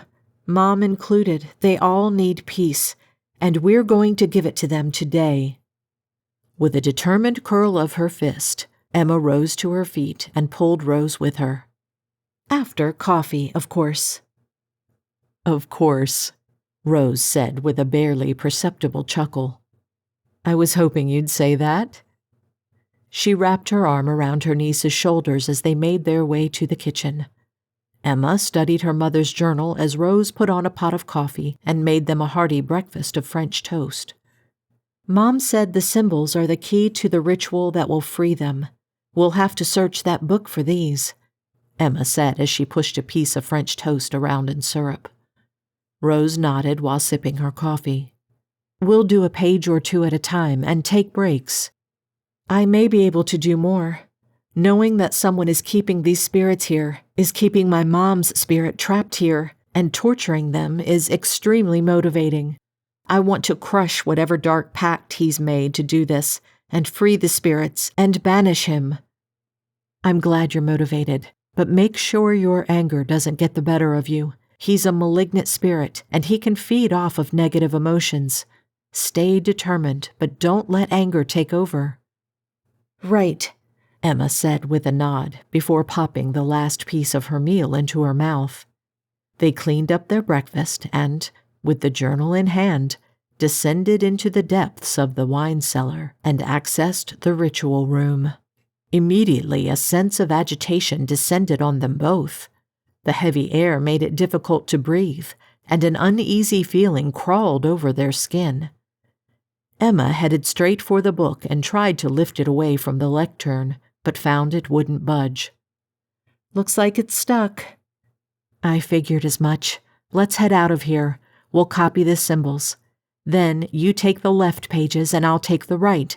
Jot down anything you find and we'll piece these together outside. Emma nodded and they hurried from the room and headed to the library. After an hour, they'd copied all the symbols to fresh sheets of paper. Armed with a few pages each and pens, they returned to the chamber and began their search of the book. Emma scanned the first page, finding none of the symbols on her page. Rose noted something on her paper before she flipped the page. This time, Emma matched two symbols. Next to them, she found a sketch. She wrote down what the sketch embodied. Ready? Rose asked. Emma nodded and they continued to another page. After 10 pages, they'd found a handful of symbols. Emma's head ached at the temples. Do you need a break? Rose asked. Emma shook her head, but Rose placed a hand on her shoulder and pulled her gently away from the book. Come on, just a few minutes. They stepped out of the room, and Emma sucked in the noticeably clearer and lighter air before she slid down to the floor to rest her back against a wine cask. She blew out a long breath. Sorry. There's no need to apologize. We both needed a break. It's oppressive in there. Yes, it is. Even the air is thick, and my head was splitting. Do you feel any better now? Rose asked. Emma bobbed her head up and down. Yes, thanks. She stared down at her paper. We're about a quarter of the way through. Let's try to fill in another quarter before a break. We'll go in sections of 10 pages again. Emma climbed to her feet. I'll try to search faster. Okay. With their nerves bolstered, they re-entered the space, immediately feeling an overwhelming sense of anxiety. They hurried through the next 10 pages, finding more symbols before they scampered from the room to seek shelter from the awful feelings. After a brief break, They took a third turn in the room, filling in all but the last few symbols before they burst from inside. "That one was rough," Emma said as they collapsed on the floor outside. "It's getting harder. He's tormenting me at every turn." "Me, too. Awful thoughts, despair. He wants our lives. He wants to control our spirits. I'm getting the sense that there has been some sort of pact made." "Yes, me too. We'll have to decipher this as soon as we have these last few symbols." Emma stared at the paper, her lips pressed together. "Mom had to go through this alone. Do you think she—" "No," Rose said with a shake of her head. "Your mother was an experienced psychic witch. She would not have succumbed to that pressure. My guess is he has some physical power." "He killed her," Emma said with a frown. "I'm afraid that may be true, and that we must be extremely careful as we collect these last symbols and decipher this code." Emma nodded and climbed to her feet. "Let's finish the worst of it, then settle down with lunch and work through this." With Emma's help, Rose stood and dusted off her jeans. They each took a centering breath before re-entering the room. The mental torment began almost right away, before they could even begin to page through the book. They jotted down the remaining symbol meanings and left the room behind, closing the door and locking it behind them. They returned to the kitchen and prepared a light lunch of cheese and crackers before they settled in the drawing room with their notes. Emma eased onto the area rug and spread her notes out in front of her as she bit into a piece of Swiss. She paged back and forth in her mother's journal before she began to jot down her notes. Beside her, Rose worked on another set of symbols. After a few moments of silent toiling, Rose gasped. "I think my symbols discuss the pact. Made by the wealthy first owner of this house, he desired power even in death. He made an agreement with a dark entity. He would enjoy continued power both in life and death over any spirit who died in the house. He would particularly have power over those who took their own lives." Emma listened to the twisted tale, shaking her head. "That's awful." "Yes, it is. These poor souls, probably tormented by him even while alive, and now kept by him after their deaths." "Not for long." Emma held up her papers. "I think I know how to reverse this." Chapter 16. Rose leaned over Emma's shoulder as she detailed her findings. "We need to bring an artifact for each spirit trapped here. Mom found 3 just like we did. Eleanor, Evelyn, and Beatrice. For Eleanor, we need her music box. For Evelyn, one of her paintbrushes. For Beatrice, her locket. Then we must create a sacred circle in salt in the hidden chamber. In chalk, draw the symbols for each woman's spirit and place their artifact on it. Then recite this incantation, freeing the spirits and binding the malevolent one to the underworld." Rose bit her lower lip before she flicked her gaze to Emma. "We'll need a 4th. "Mom's," Emma whispered as she stared into space. "Yes, and I think this is her symbol along with the journal as her artifact." Rose pointed to a symbol she'd marked with the meaning book. "Yes," Emma said, wrapping her fingers around the leather journal. "And I'd bet all the other artifacts are in the hidden room off the twisted corridor we explored earlier." "Yes, I think so. We'll need to return there." "We should do it right away," Emma said. "I believe the spirits are growing restless here." They climbed to their feet, leaving their dishes behind and making their way upstairs to the labyrinthine hall, and began their trek through the various colored wallpapers to find the artifact room at the end. As they wandered through the halls, the walls shook and the floor rumbled.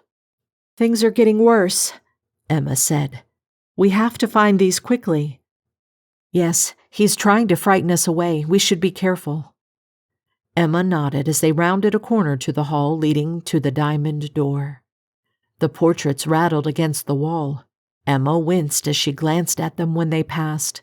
The women's faces were frozen with their jaws open and eyes wide as they stared in horror at some unknown thing. Wails and screams split the silence. Emma clapped her fingers over her ears as they hurried the last few steps and ducked into the artifact room. "Those poor women," Rose said, closing the door behind them. "We must help them." "Yes, they are being tormented. Did you see their expressions?" Rose nodded. "I'll take this side of the room. You scan that one." They went their separate ways, pawing through the items in search of the artifacts they needed to free the trapped spirits. From across the room, Rose waved a paintbrush in the air. "I found the paintbrush. It's among things marked with Evelyn's name." Emma shot her a smile and a thumbs up before a bang shook the door. Both women snapped their gaze toward it. Emma swallowed hard. "He's getting angrier." "We're getting close. Come on, let's keep searching." Emma nodded and returned to sifting through a standing jewelry armoire. She shoved items aside in each drawer in search of a locket resembling the one they'd seen on Beatrice's painting and tapestry. In the last drawer she found it, recognizing its unique octagonal design. "I've got the locket." "All we need is the music box," Rose answered. Another loud thud shook the door. A groaning sounded in the hall outside, turning into a roar as Emma placed her hands on the music box and lifted it. "Got it." "Good. Let's collect the other materials and finish this." Emma nodded at her aunt as the banging on the door became persistent. She whipped it open to find the hall beyond eerily quiet. A shiver snaked down her spine as she glanced at the portraits. Each woman covered their face with their hands, unable to continue looking at whatever tormented them. Her heart broke for them as they passed by their portraits and wound through the twisted corridors halls back to the main house. With the artifacts in their hands, Emma grabbed chalk from the billiard room and salt from the kitchen before they descended to the wine cellar one more time. The air seemed more oppressive this time when they stepped into the hidden chamber. The scent of sulfur made it difficult to breathe without gagging. Emma pressed the back of her hand to her nose as she carefully drew a large circle surrounding her and Rose. With the chalk, she drew each woman's spirit symbol on the floor inside the circle. Carefully, they laid each artifact on the appropriate symbol. A roaring sound swept through the chamber, and the wind whipped their hair wildly. The candles flickered as the malevolent spirit raced into the space with an icy burst of wind. The floor candelabras levitated in the air, and the table rattled against the stone floor. The book rumbled against the pedestal on which it sat. Whispered threats tickled their ears as Emma held out the paper with the incantation. Before she could begin reading it, the spirit manifested itself, growing tall as it took on the form of a devil-like creature with a bull's head and a pointed tail. Emma swallowed hard as the giant form towered over them. "He can't cross the salt. Don't let him distract you." Emma nodded and focused on the paper in front of her and called out the words. "By the secrets veiling in shadow's shroud, through the pact that's bound both long and proud, I invoke the names of those entwined and seek the spirit's fate by heaven's design." Smoke puffed from the bull's flared nostrils, and he stamped a hoof on the floor. The other spirits manifested in physical form inside the circle with Emma and Rose. Emma focused on the form of her mother. The woman smiled and nodded at her, prompting her to continue. "From the depths of the past we call your name. Release from this pact, end your age-old claim. As we break these chains, your torment comes to an end. Begone, malevolent spirit, darkness cannot ascend." The malevolent spirit threw his head back with a shriek as she spoke the words.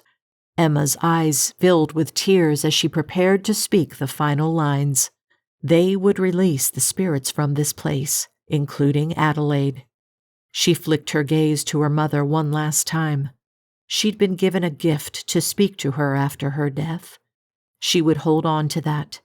She mouthed the words, "I love you," before continuing with the incantation. Wind whipped wildly, and she raised her voice to call out the last words. "With heartfelt love, now we part, releasing you from the mansion's dark heart. Find peace in the light, depart from this space. Your spirits are free to go to the heavenly place."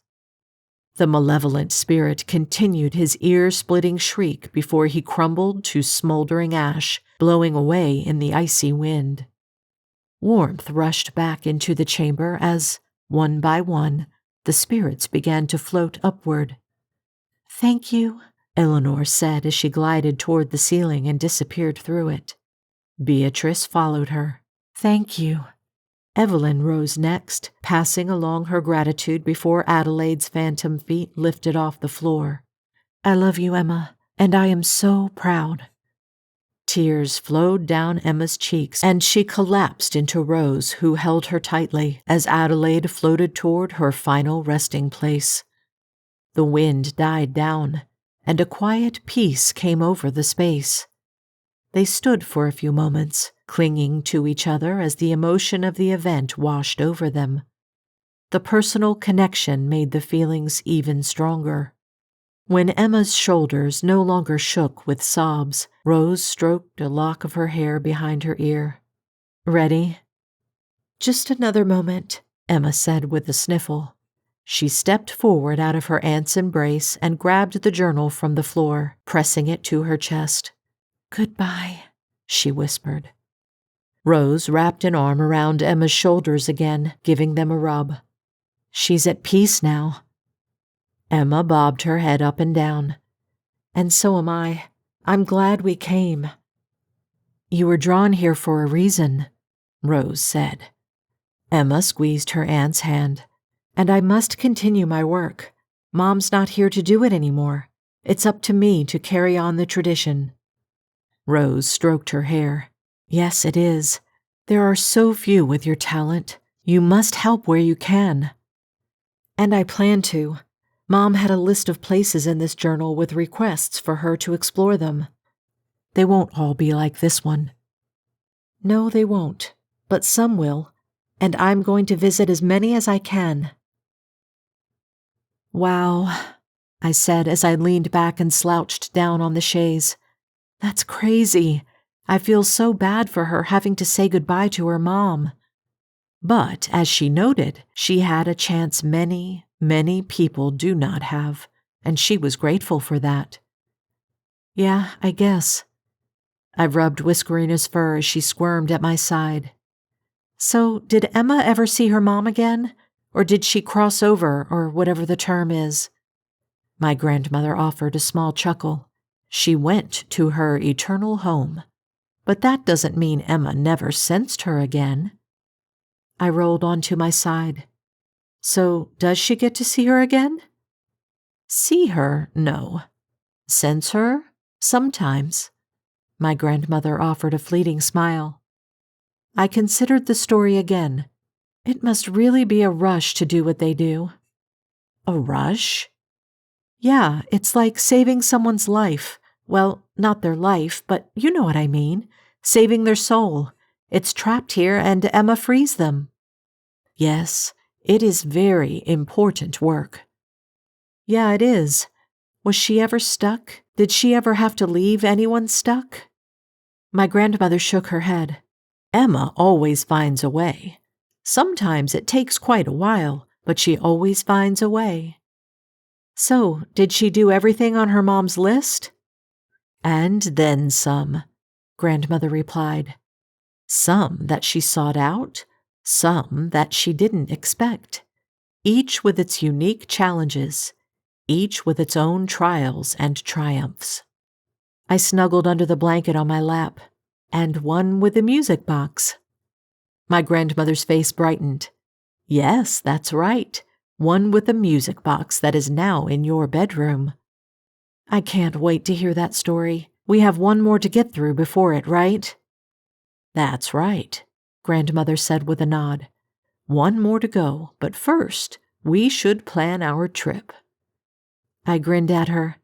I'm so excited for that, and you can tell some of the story on the trip. Yes, I can. We'll have so many fun things to do, but we can spend our car time and evenings eating s'mores or ice cream while you listen to the next tale. Where's this one? My grandmother's eyes twinkled as she arched an eyebrow.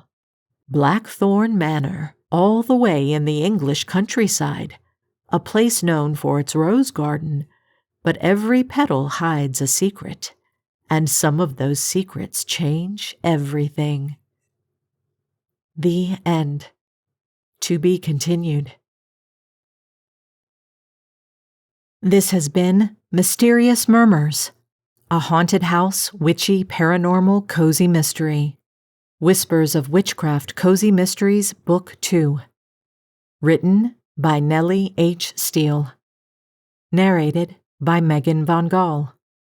Copyright 2024 by Nellie H. Steele.